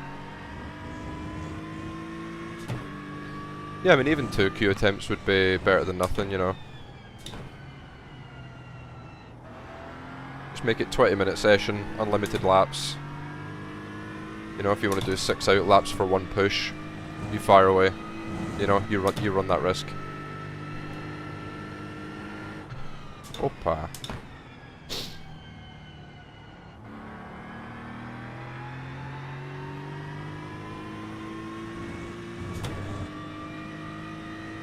Green, green, green. Yeah, there's always gonna have to be a compromise somewhere. But I don't think what we're asking for is that deep, you know.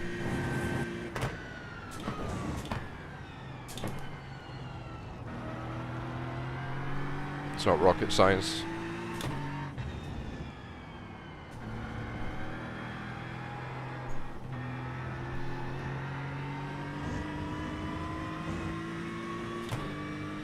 Running low on fuel, we should be able to make it to the end.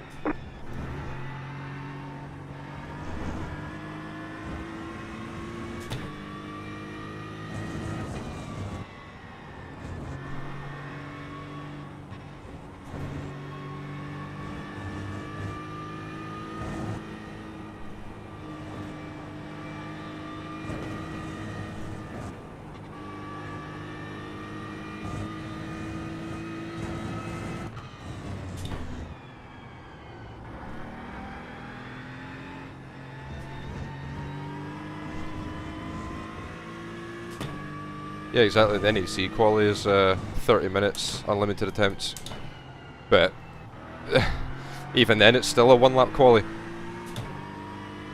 Because you got to do the little prep bit, like the little tiny little out lap, then do a full lap, fucking 20 seconds off, and then push.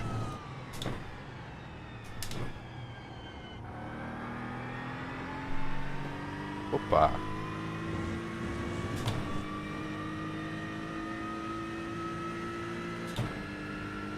Uno lapo.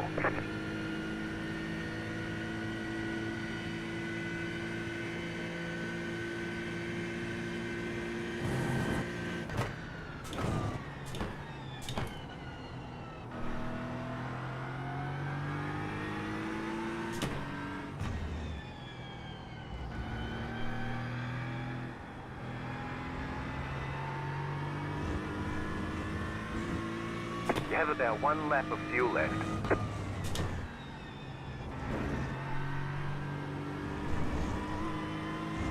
That was a bit safe.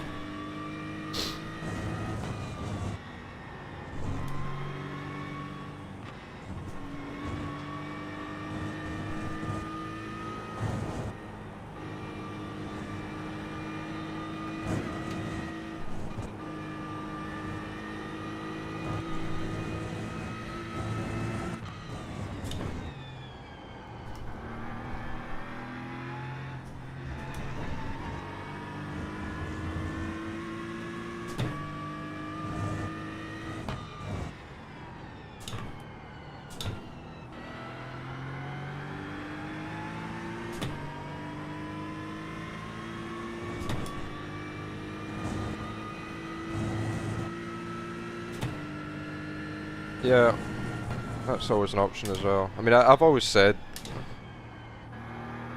it would be cool to do quali like the day before. So you do quali on the Saturday, race on the Sunday, but there's so many problems you run into when you do that. There's a flag. It's over. If I hit a lap like that in the actual session, I'd be pretty happy.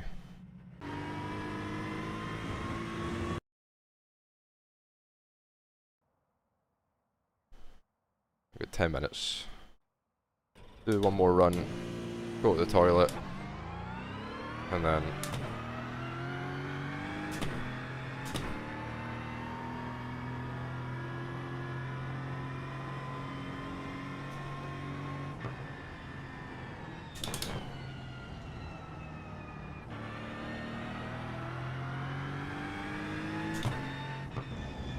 yeah, I would love to have a quali on the Saturday, race on the Sunday. You know, like a pre-qualifying show before it as well.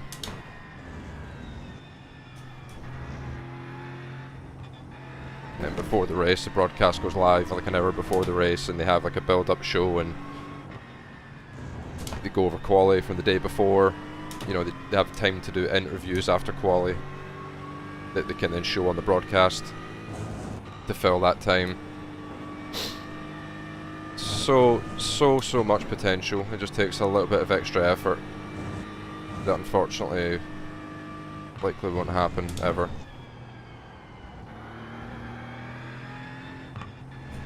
And it's a shame because it should.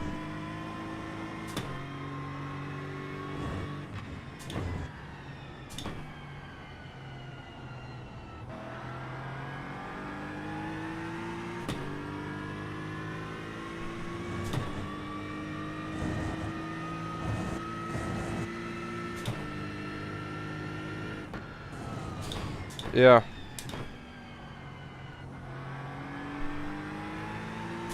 Yeah, you could definitely argue that fact.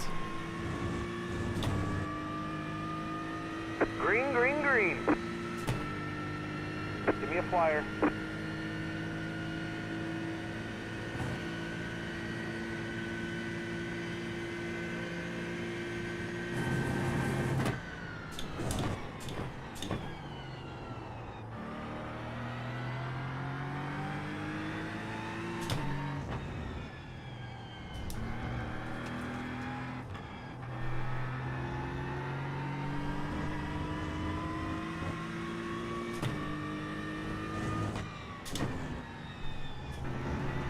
We're running low on fuel. We should be able to make it to the end. They said you cut the course.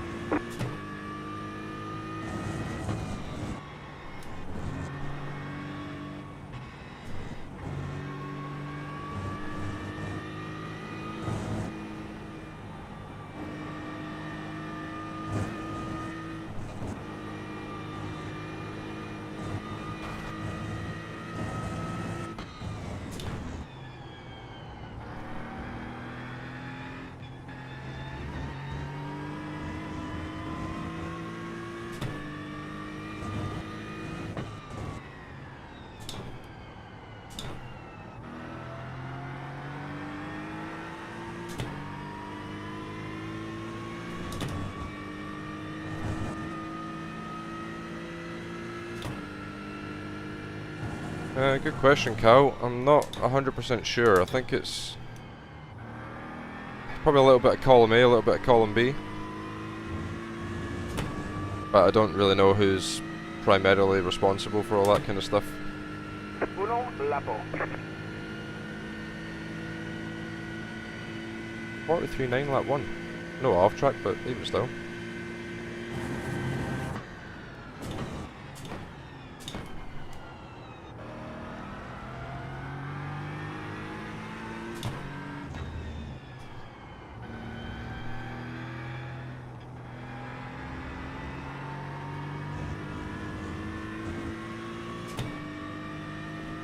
You have about 1 lap of fuel left.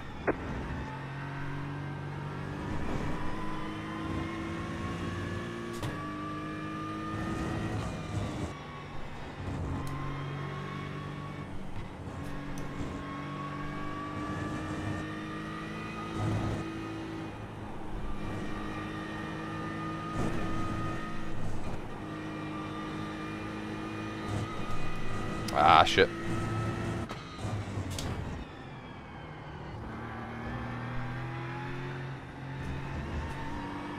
I saw that coming, I was just saying I'm going to keep my foot buried and hope it sticks. Not quite.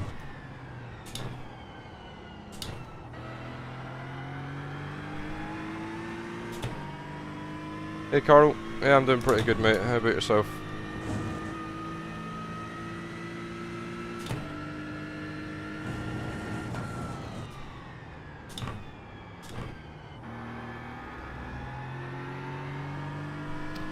Shame about that off track, that felt like a decent lap.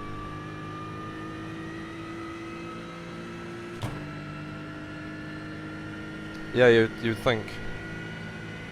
Yeah, there's 6-0. There's a flag. It's over. Yeah, you'd think they'd want to pump out the best production value they could, but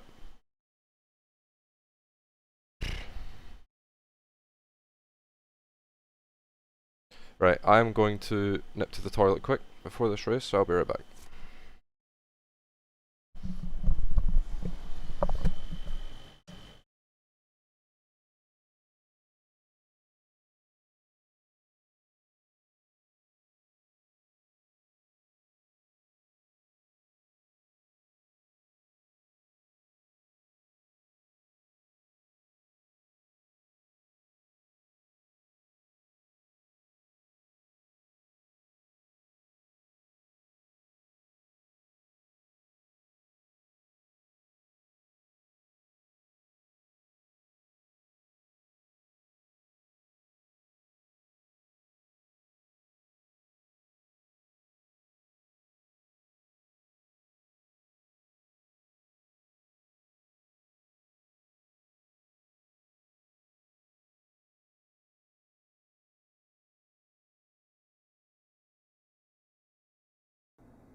We back.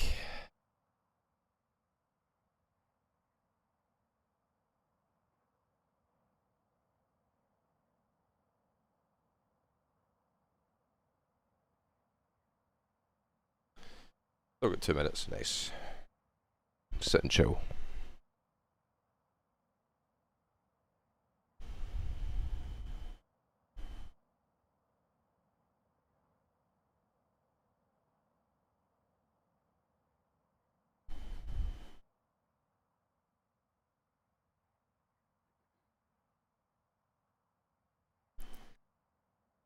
Wing 10, I can't say. If you run a wing 10, you're not a mile away. I can say that much. And then, yeah.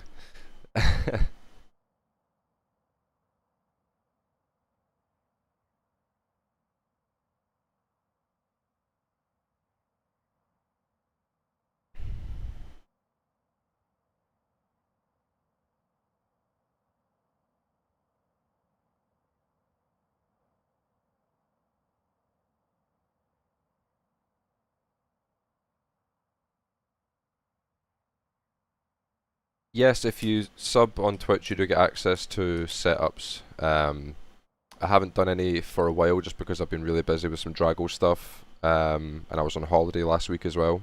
So since getting back, I've been getting caught up on like coaching requests and content and things like that. But I'm going to have a look at the schedules and maybe put out a few setups early next week. Probably do IMSA, IMSA, Imola. I'll do a few setups there.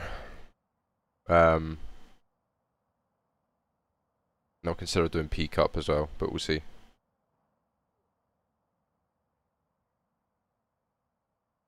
$200 signed up again. Happy days. Got a good few splits. See who turns up then. If Yannick's back, we already know we're in for a tough race.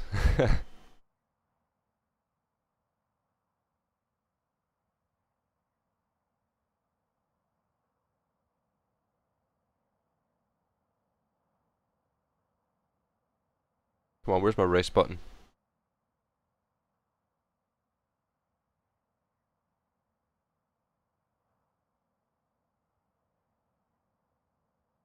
There it is. Take your bloody time.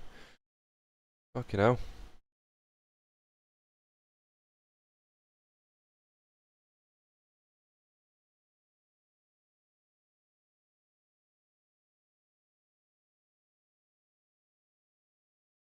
Right, I'll switch to this scene really quick just while we get loaded in and I get the setup on.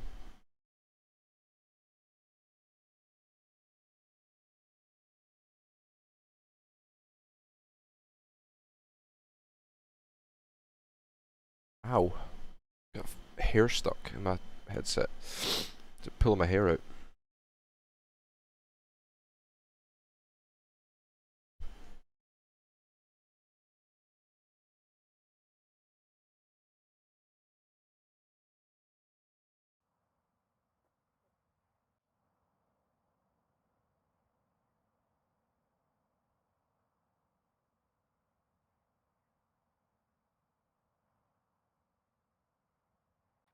$3.8k off. Oh, I've got the quality set up on already. Fine.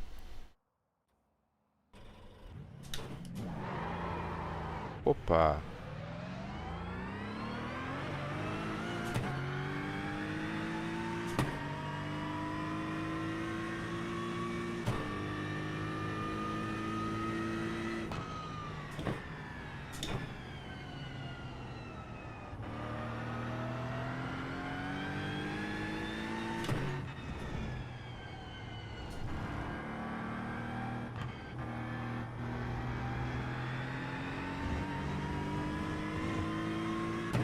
Session feels quite grippy.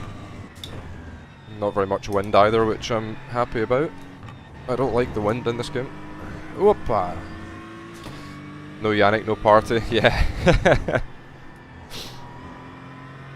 Yeah, I saw Lucas Herman was absolutely smashing races out like the first 2 or 3 days. And I couldn't race because I'd never driven this track before, so I was like trying to learn it. And only really last night did I feel like I got on top of it. So I'm like, right, getting ready for races now, and then he's not turning up. Which, to be fair, is probably a good thing for me. He probably would have slapped me. He looked very on it. Those BS guys have been very quick here this week, so.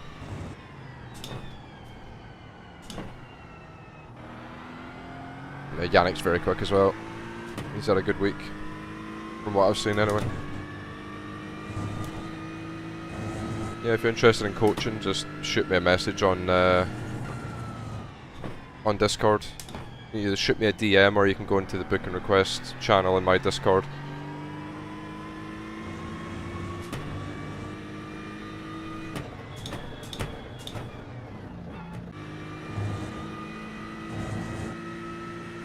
Yeah, I've been enjoying this track actually. I know it gets a lot of hate. I can see why people don't like it, but I've been enjoying it.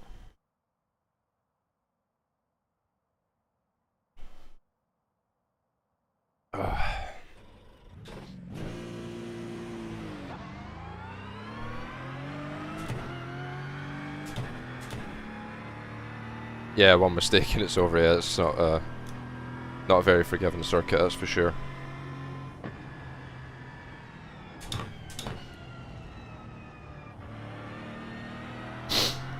Oh, I apologise for the sniffing. My nose is playing up.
Let's see how we go.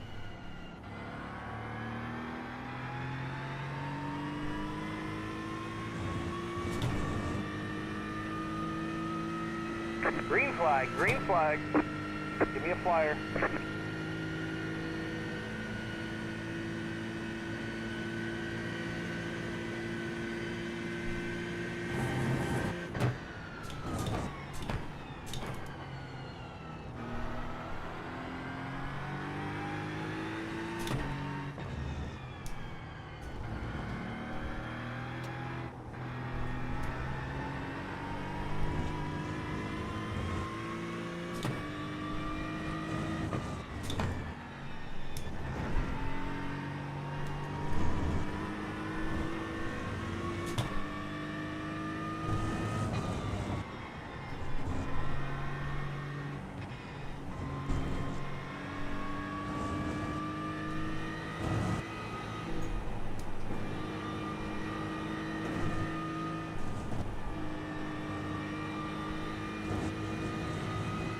Running low on fuel. We should be able to make it to the end.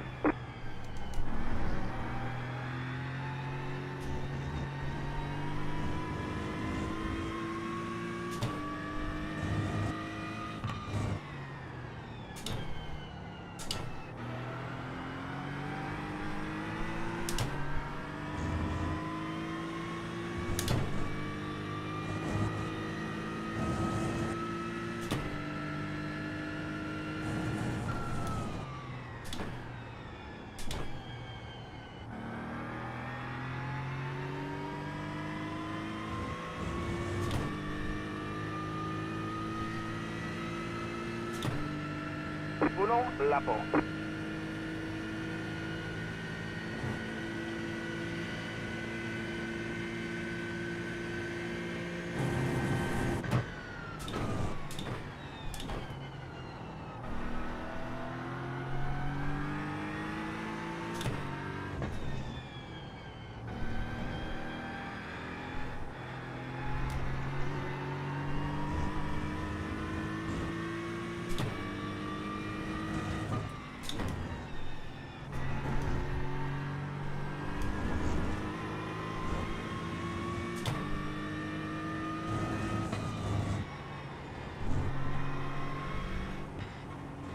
You have about 1 lap of fuel left.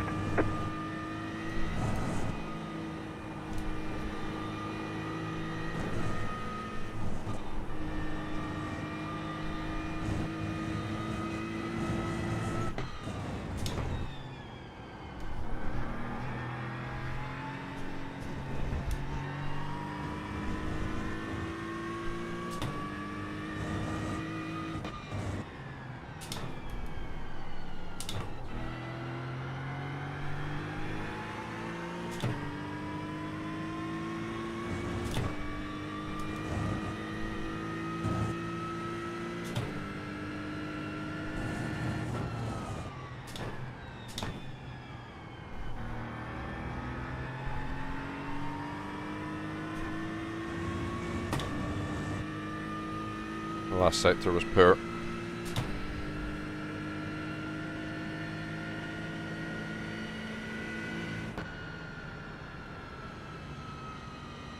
That's the checkered flag.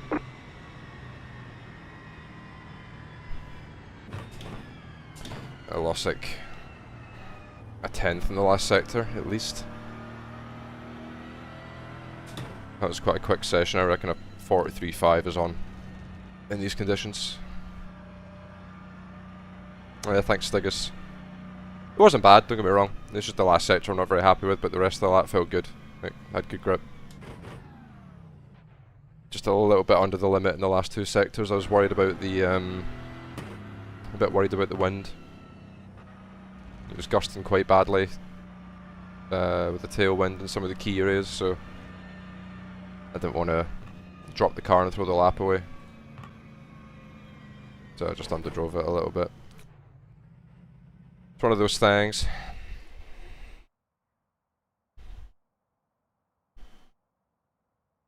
We'll take that though. Get a clean start. Have a nice clean race.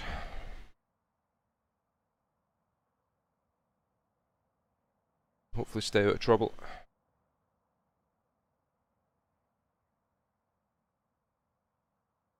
Jeff Louise, is that Pete? If you're still in chat, do you reckon that's Jeff Giassi's one of his Smurfs? Because I know he had Jefferson Louise was one of his Smurfs. I wonder if that's another one. Jeff Louise. Or if it's just a complete coincidence.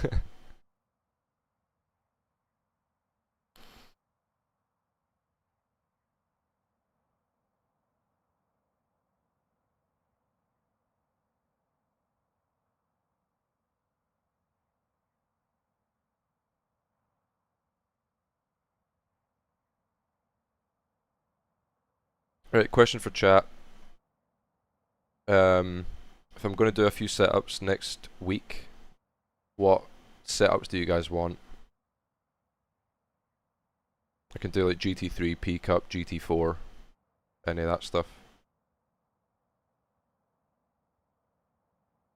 I'm planning on doing like probably three different packs. So if you have any,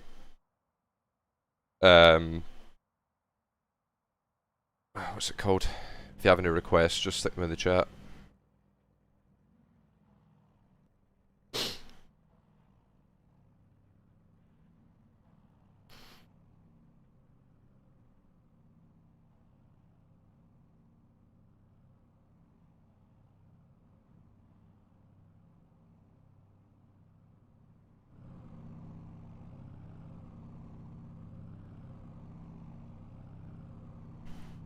Oh.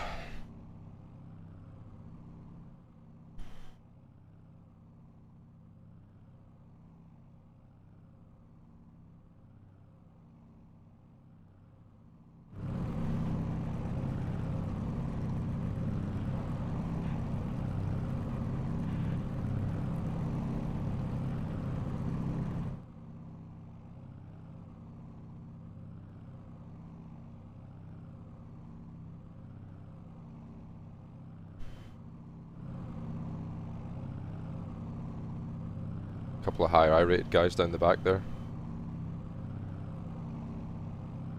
Big stress.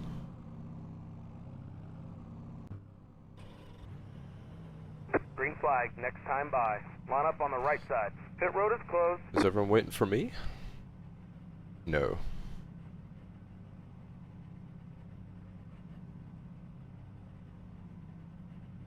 Let's drop the FFB down for this warm-up lap.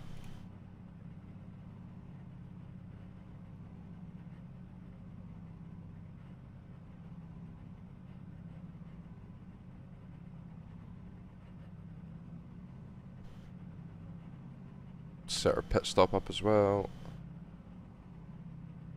Set it to that for now.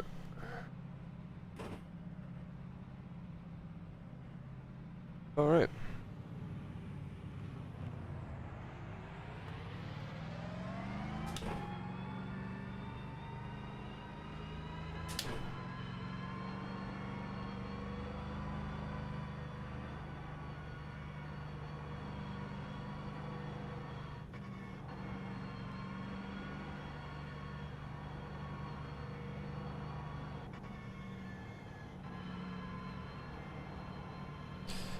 Yeah, I agree, Cal. I agree.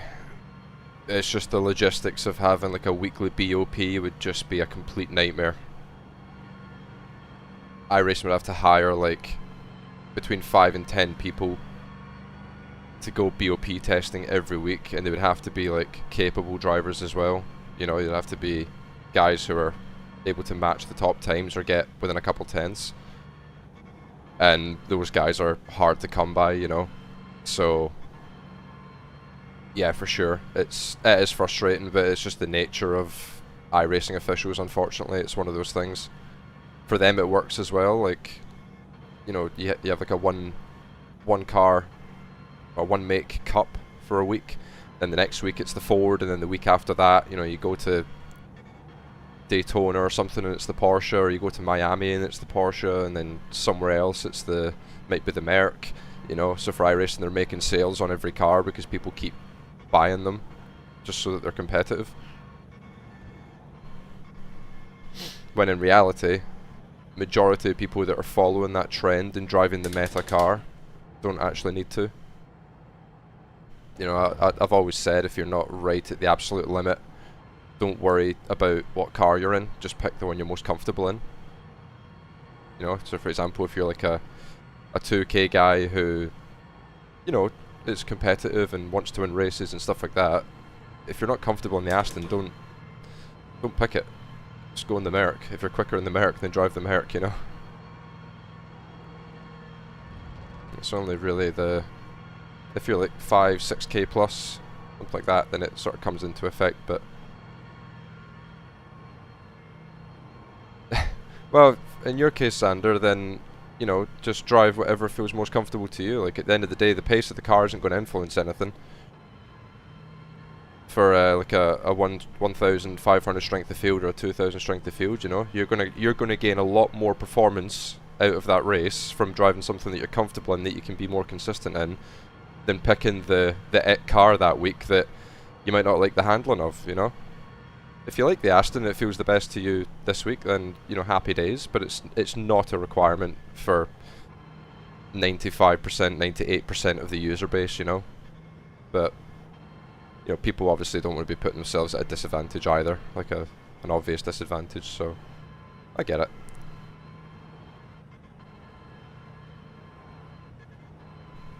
Yeah, I always say to my coaching clients when they ask about the BOP, I'm like, look, don't stress yourself about it too much. You know, it's not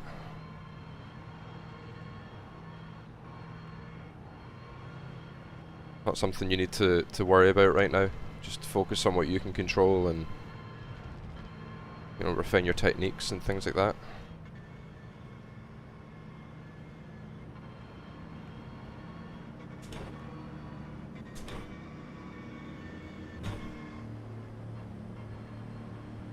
Yeah, if the Aston feels better, then rock with the Aston, you know.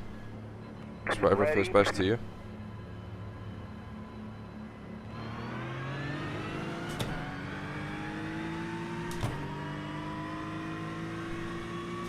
Green flag, green flag. Oh! Oh my god! Big shunt.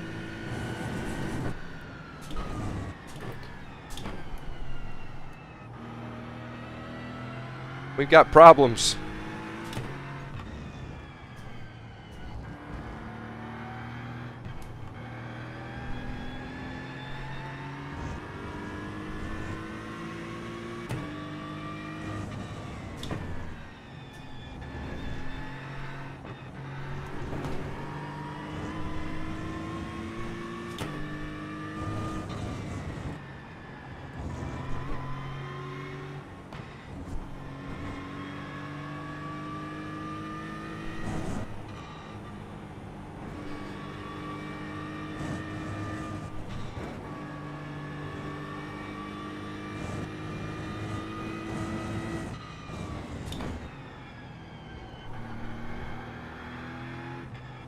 There's a lot of gravel. Shoosh.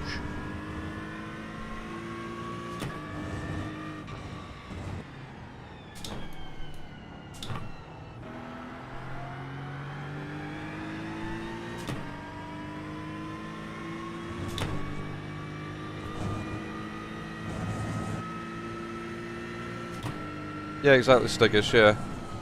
Don't overload your brain with, you know, unnecessary concerns. Just focus on working on your techniques, working on your inputs.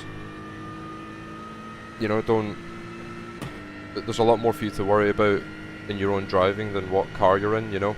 And I mean that in, like, obviously a respectful way. Like, everyone's at different levels and everyone's skill is relative. Like, it's I don't want people to sort of hear that as me like talking down on people or anything. You know, if you're a 2K rating, you're 2K rating. Like, it is what it is. If you're lower than that, you're lower than that. It's all that's important is you do what's best for you, and rather than spending $100 on getting every single GT3 because you want to have the meta car every week, is just, you know, save yourself a bit of money and get really good in one car and just stick to that.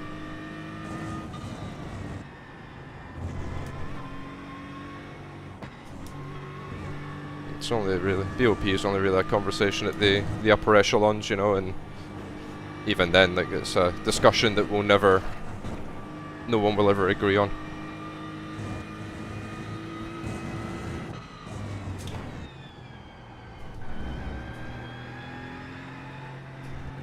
This gravel's clearing up a little bit. Bit more grip through there now.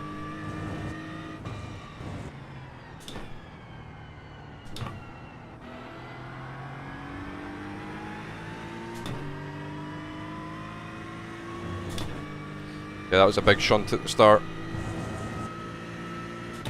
I saw they got 3 wide at one point, so I was like, right, I'm going to give the guy furthest back the slipstream, so that they go 3 wide into the corner, and I can break draft like straight away. And I think those two were just squeezing each other to get side draft and stacked it.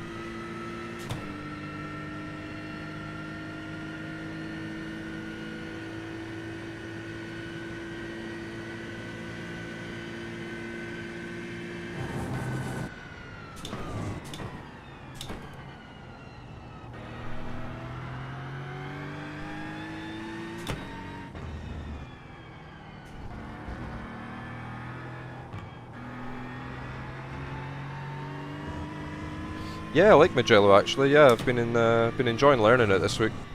It's been a fun challenge. Yeah, these chicanes are definitely a bit weird. You know, the limits are questionable, but I do quite like that you can be that aggressive with it. I love these corners. The Arrabbiato corners are so satisfying. So satisfying. I completely get why people don't like it though, because it's a pain in the ass to be quick and stay quick on. Like, tyre management around here is very tricky.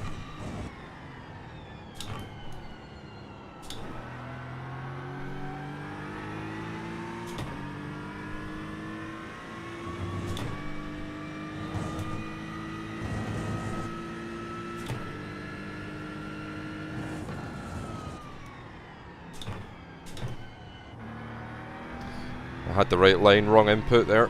Overslowed. Why do you apply the brakes so soft at the start? Aren't you supposed to smash the brakes as fast as you can then trail brake? In real life, yes, but not with iRacing. Essentially, iRacing's ABS system doesn't like update quick enough. Like, it doesn't pulse the brakes fast enough for it to have the desired effect. So you have to basically drive and apply the brake gently and slowly at the start to not overheat the surface of the tyre. You want to use a little bit of ABS, but not too much. And applying the brake like that just allows you to have greater accuracy, and it just keeps the tyres in better condition. If you smash the brake and trail off like you do in real life, then yeah, your front tyres will be toast after literally one corner. Your surface temps will just be through the roof, and you will have no grip on the front end. So, gravel again. Opa.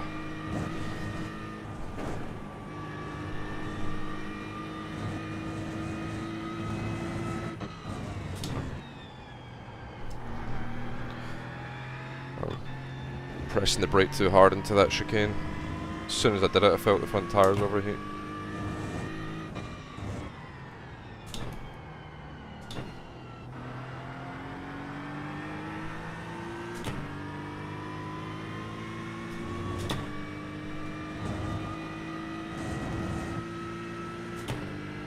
MotoGP got to 365 last year. Yeah, the MotoGP bikes are absolutely insane. I can't even imagine what that feels like. Have a Saturn 5 rocket strapped between your legs.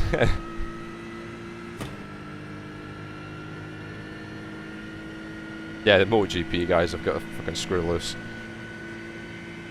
Same with the Le Mans TT, those guys are even crazier. I don't know how the fuck those guys do that. In a sim, like in a game, sure. Fire me on there, I reckon I'd be quick on a motorbike game. But yeah, in real life, like, it's just a different level. Opa.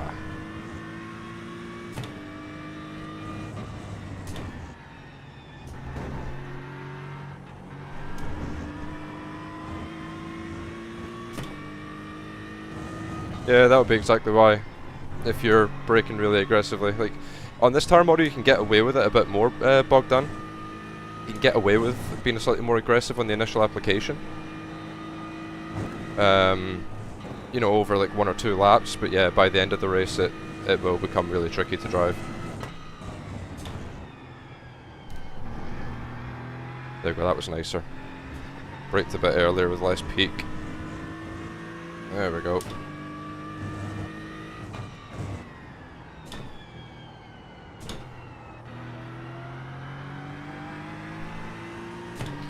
Yeah, you can be slightly more aggressive in qualifying, but it's still not the preferred way to drive.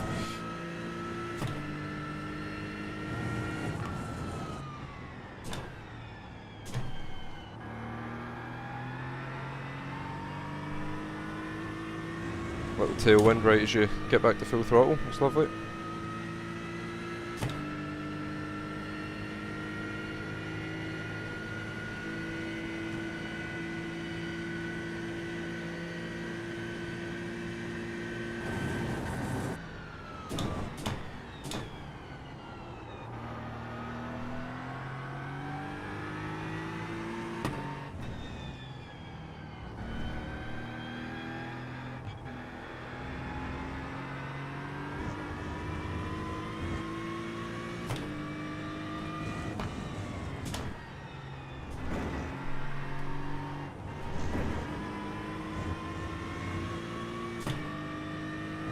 Yeah, it's a nice Sunday drive, this one.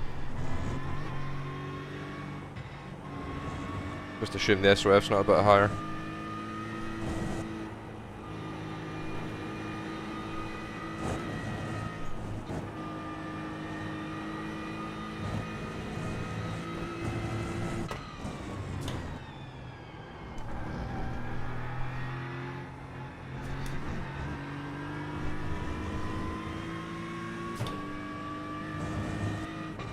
Done with Norris tutorials, needed a drink. Are we talking alcoholic drink or just any kind of fluid to get your throat back because it's destroyed? Just talking flat out. Water, okay. Yeah, I'll take a plus 17 for this, yeah.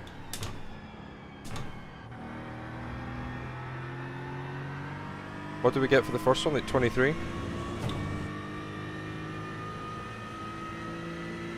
That would be like up 40 on the day. Ain't too bad. Yeah, I've stopped drinking as well, Johan.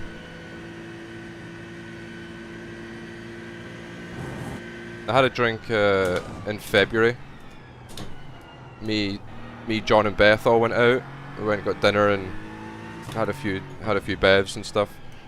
And then when I got home, I was so tired that like I felt 10 times drunker than I really was. And the next day was just a complete write-off. And from that point on, I was like, you know what? I genuinely can't be arsed drinking anymore. Like, it's just... I just don't enjoy it.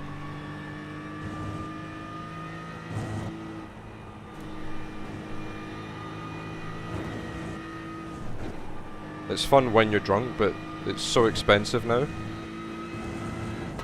And the next day is just a complete waste of your life. I'm just like, yeah. Yeah, exactly. There's just no upside to it. Like when you're out drinking and you're drunk, if you're at like a good stage of drunk, then yeah, it's nice. Like it's good.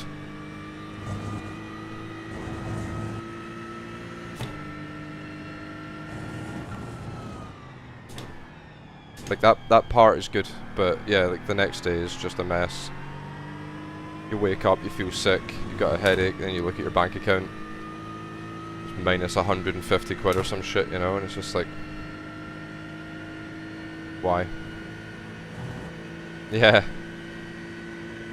I'm driving slow as fuck right now. Genuinely like full belly spec.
Keep on over slowing. Braking too early. That last corner.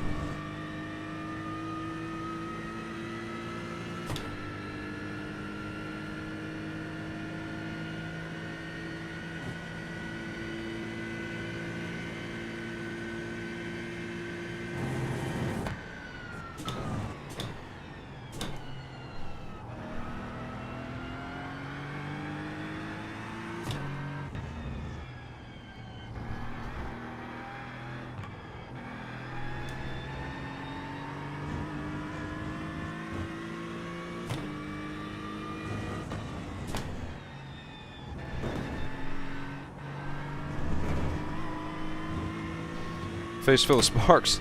That scared the shit out of me.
Start upping the pace a little bit now.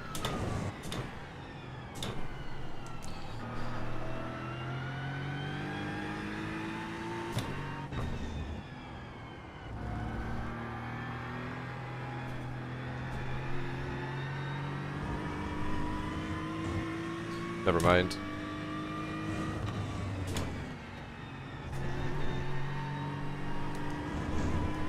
That's better.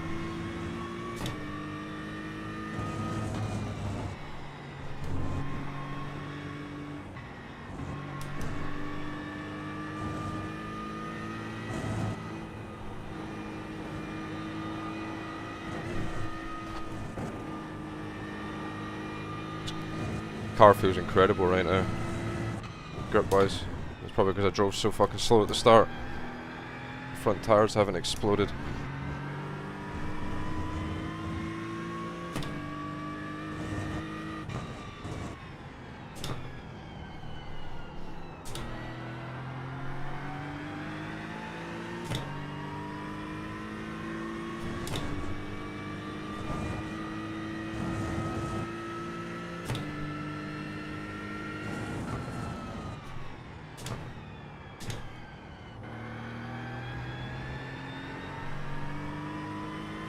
Fuck's sake.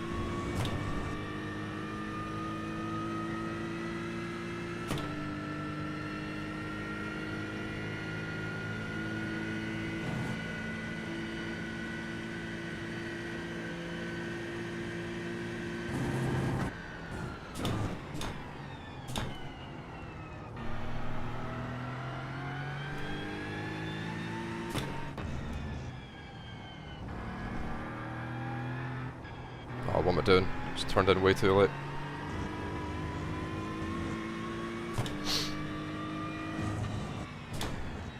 Yeah, you can put more bias to take some pressure off the fronts, but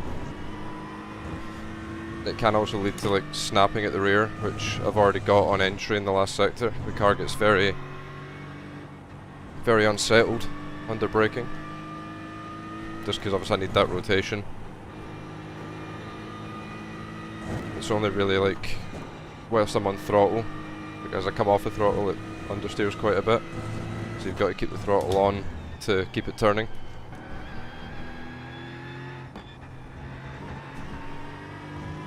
But obviously if you mistime that or the steering, like the turning point, then you just understeer. Thank you very much, sir. Big Antonio. What a G.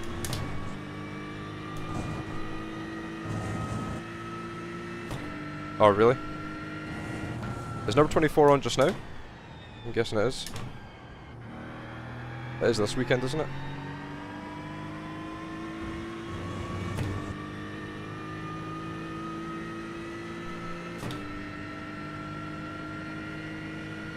Oh, the qualifying races. Oh, number 24 is next weekend, isn't it? In real life.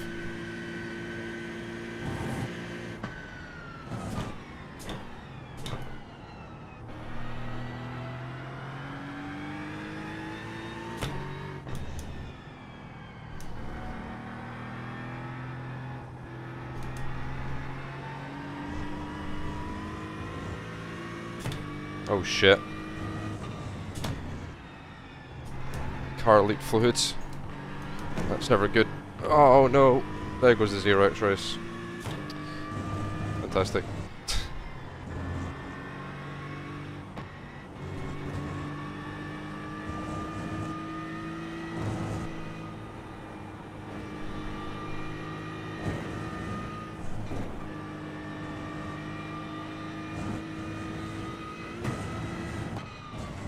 I'm not surprised they've red flagged it if it's fluid.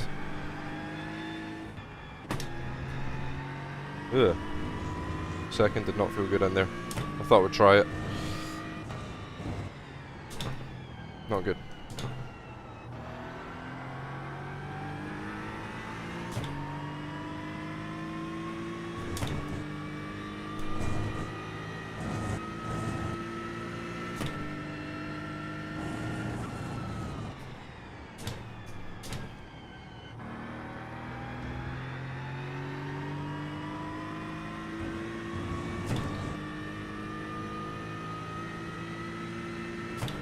Five to go until the pit stop.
It's a very slow session, this one.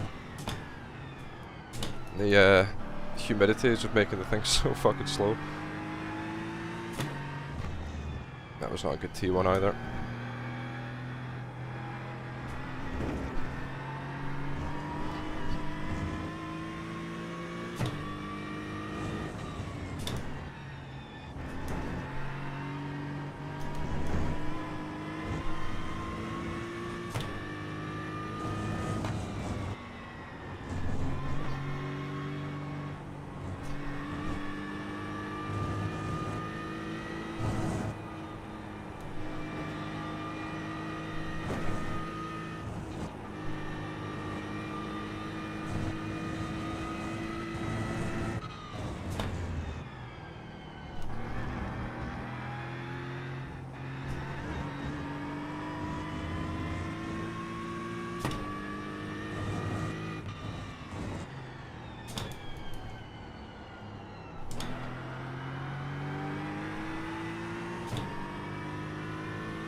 Okay, that's definitely not the line in the last corner.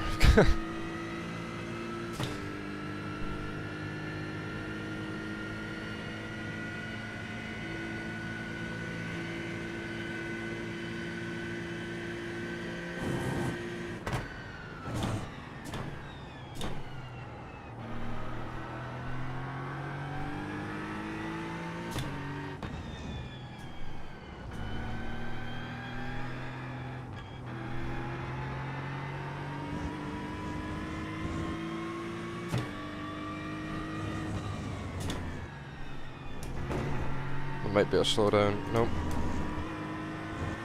Oofed. That was close on both sections.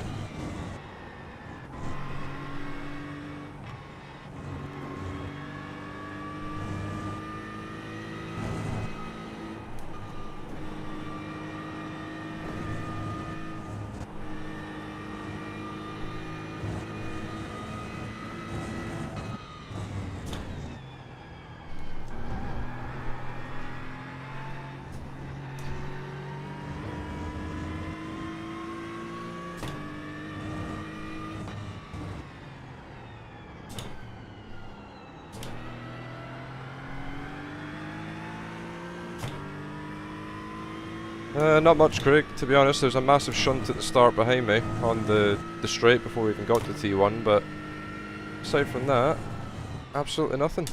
It's been a quiet one.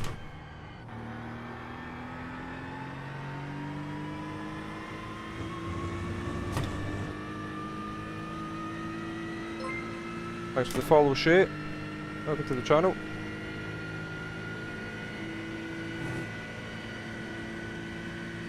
Running low on fuel. We should be able to make it to the end.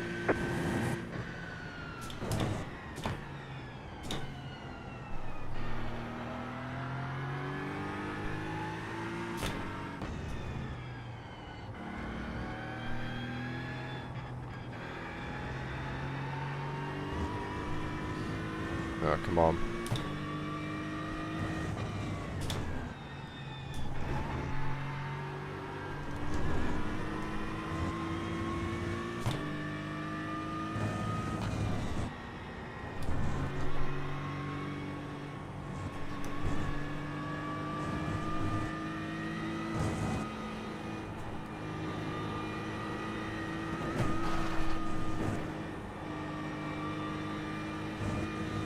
Opa.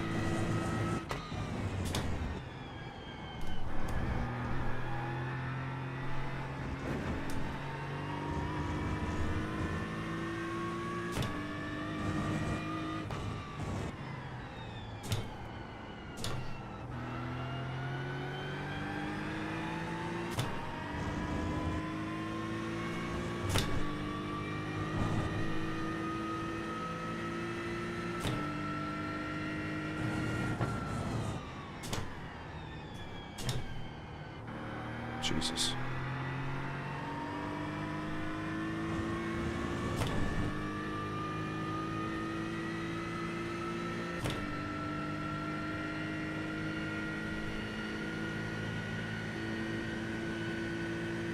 You have about 1 lap of fuel left.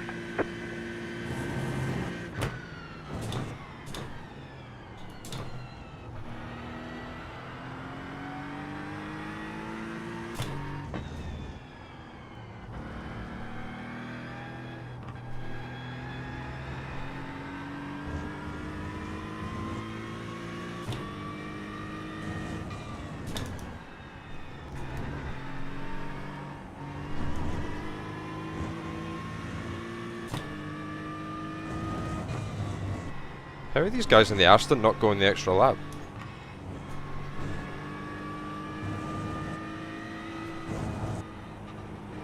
What? I'd love to see their fuel usage. That's insane.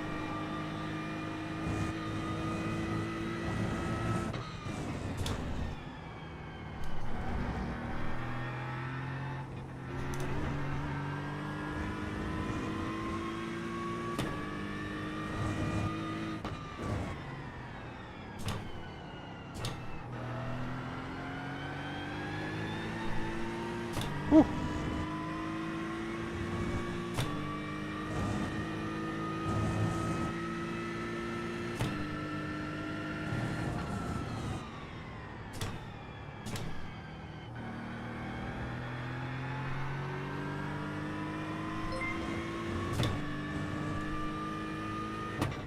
No, Adam, you absolute legend, mate. Thank you. Thank you for the gifted. Pit box in 10, 5, 3, 2, 1. Right here. Oh my god. Whoops.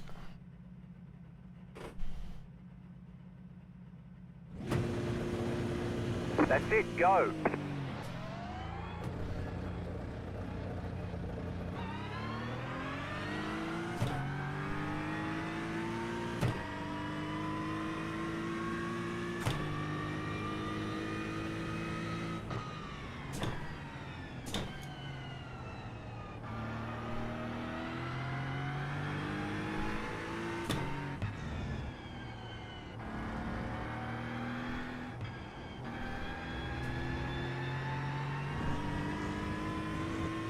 Yeah, thanks again, Adam, for the support, man. Really appreciate that. Oi.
We need something to talk about here, chat. This race is not what we anticipated.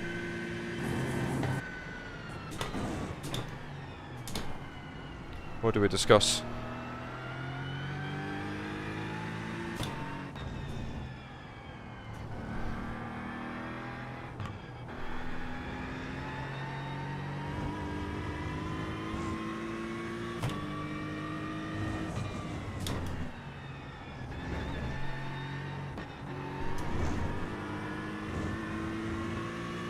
Mario Kart again.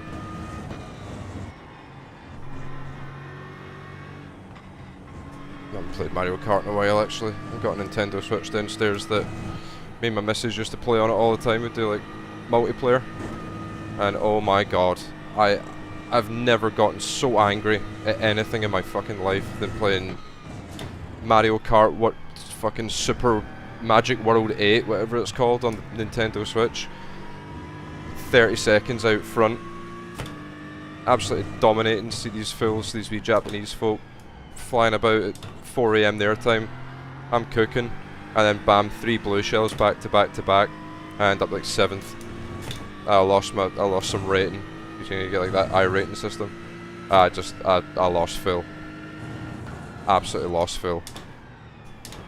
Nearly woke the kids up because I got so angry. So I've not played it since. An absolutely infuriating game in multiplayer. Like playing against real people.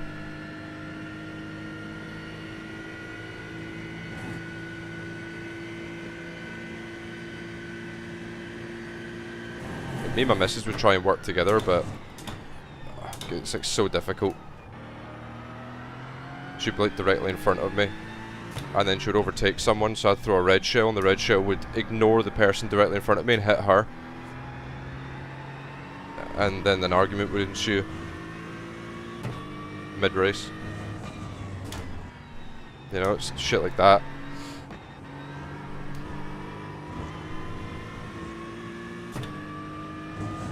That's when the divorce kicks in, yeah, exactly. Filling out your legal documents and it's like, you know, why are you getting divorced? It's a fucking Had a few rough games on Mario Kart the other night, so we're just feeling it now. I blew shoulder on the last lap, and I've been sleeping on the couch ever since. So I've failed for divorce.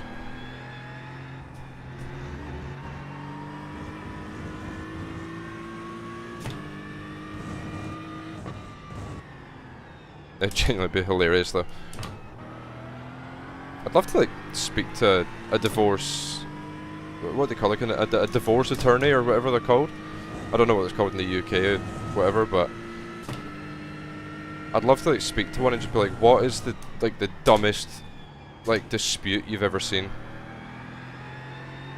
for like people getting divorced, you know, like what were they arguing over? Yeah, like, some of them are fucking hilarious.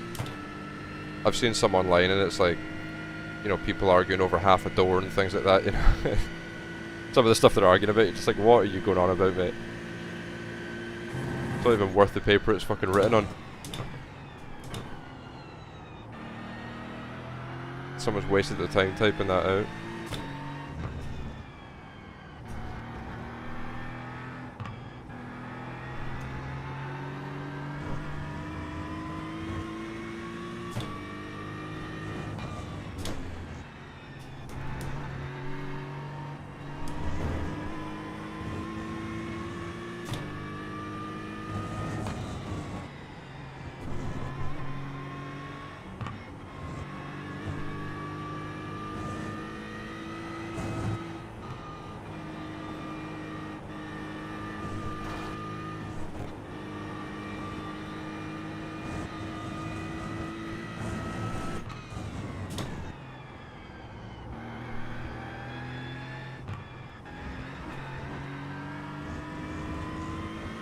BMW is dropping. No. That one brave soldier.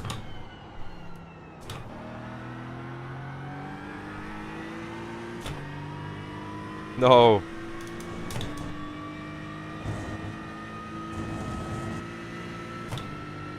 Oh, he's Turkish. Well, I assume with that name anyway. It looks pretty Turkish to me.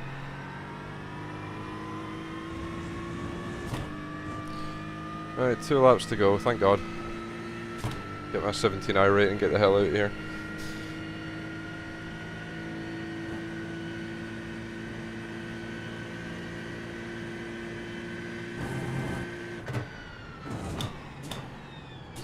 My missus is probably waiting for me in town. She's probably sat with the kids, they've finished having dinner, and they're just waiting for me to finish this race to go and pick them up.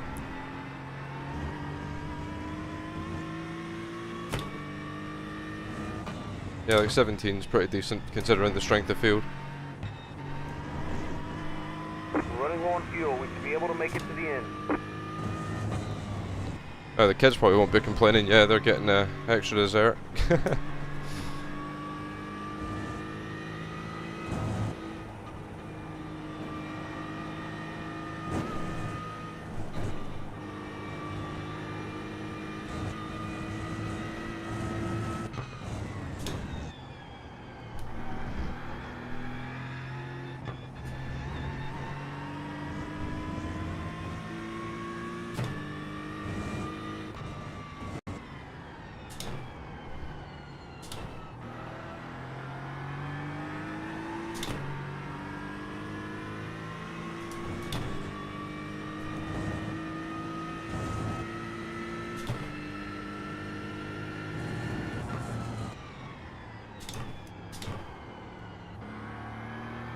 That's not the line. Yeah. Oh shit. Alright, bud, bring it home. One to go here. Fucking, he scared the shit out of me. I wasn't looking where I was going.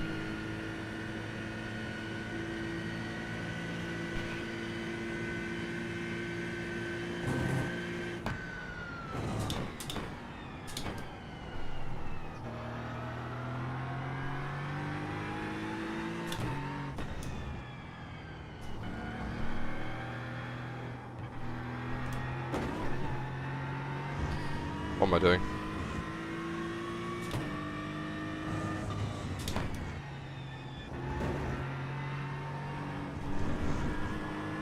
You have about 1 lap of fuel left.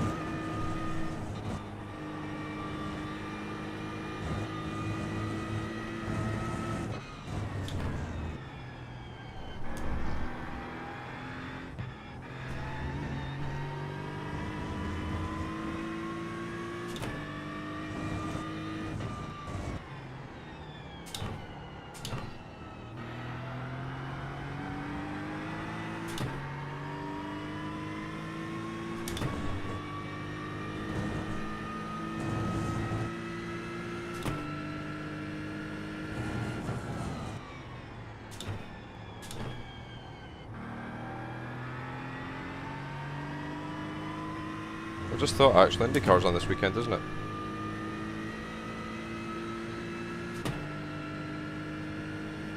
Have something to watch.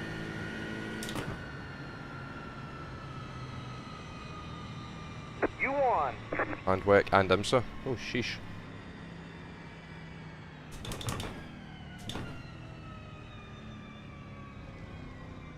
Right, good race. That's about as straightforward as it gets.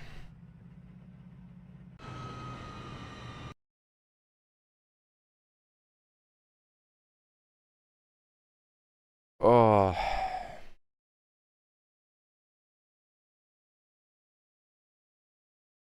Tom Walstra was not happy. Let's have a look at that crash at the start.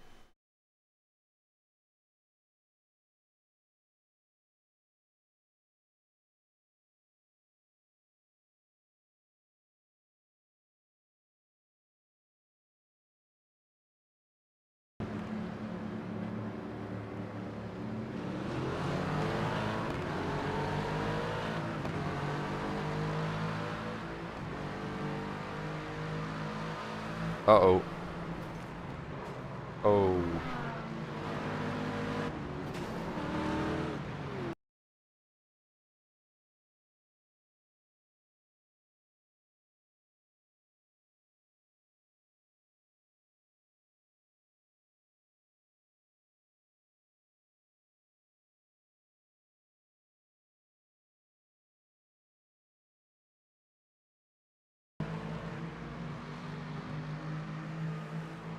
Yeah.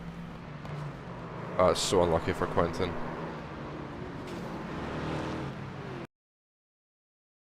What?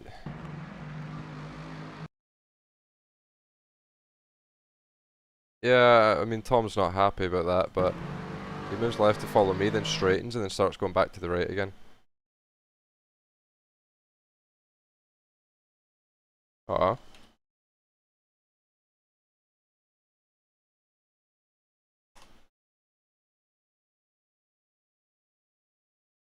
Ah. Big ups JD. JD Dexter, what a nice guy. Yeah, so I think Miguel has seen Tom going left. And is obviously like tracked left to follow the side draft. And probably a racing incident. I'd maybe lean slightly more on Tom on that one. Because he's like changed the line, but also Miguel, I don't know, it really depends at what angle you're looking at it from.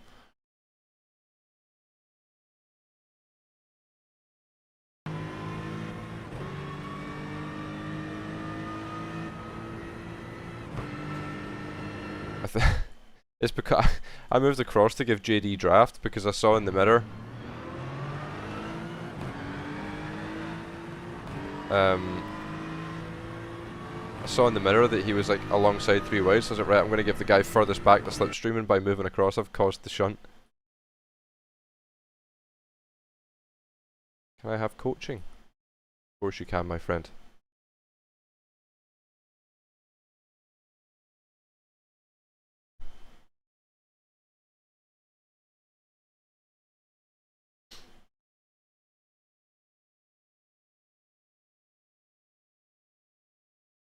Let's see if he's actually being serious about coaching or not.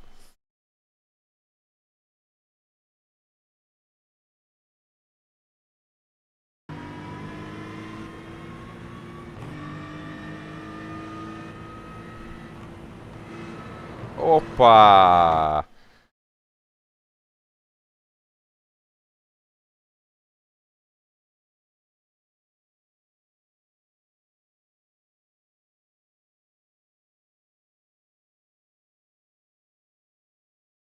That's a good dodge from Big Jeff there.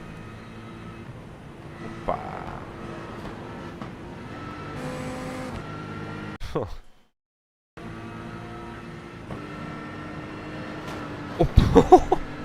This guy was not lifting for anything. Dash.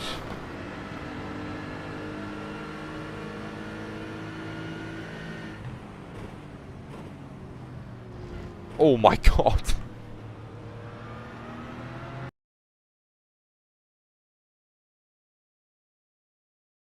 This is just easier.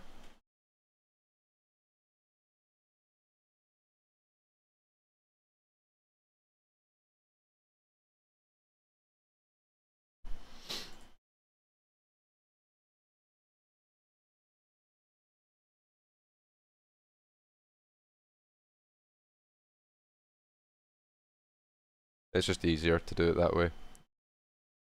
Rather than trying to link shit through iRacing's chat.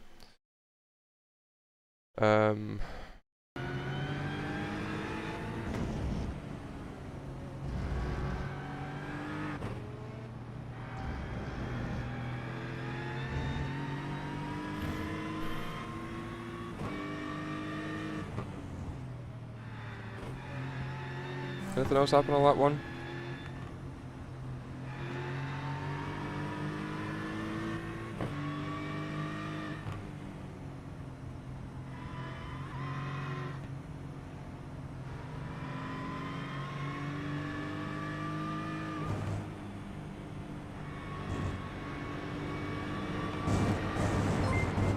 Hey JD, congrats on the P2 mate.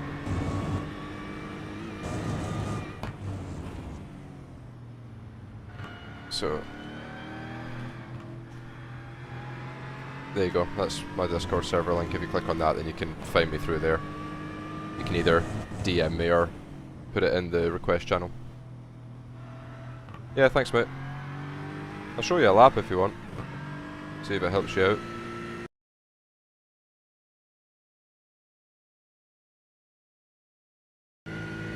I was kind of chilling a little bit this race, like I didn't get into the 43s in race trim. So, yeah, normally I want to be sort of in the 43s, but should give you a pretty general idea.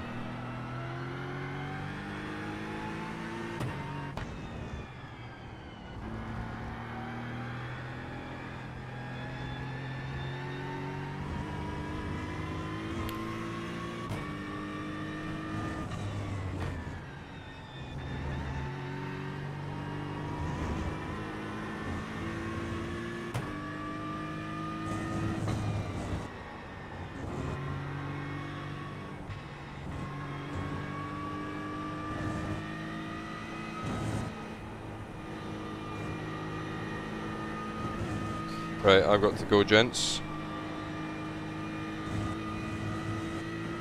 So I'll let you watch into this lap, JD, and then I will have to end the stream and find someone to raid in the meantime.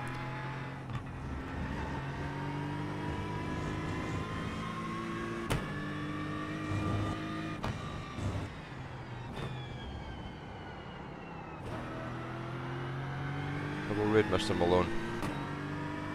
Been good friends with him for a while.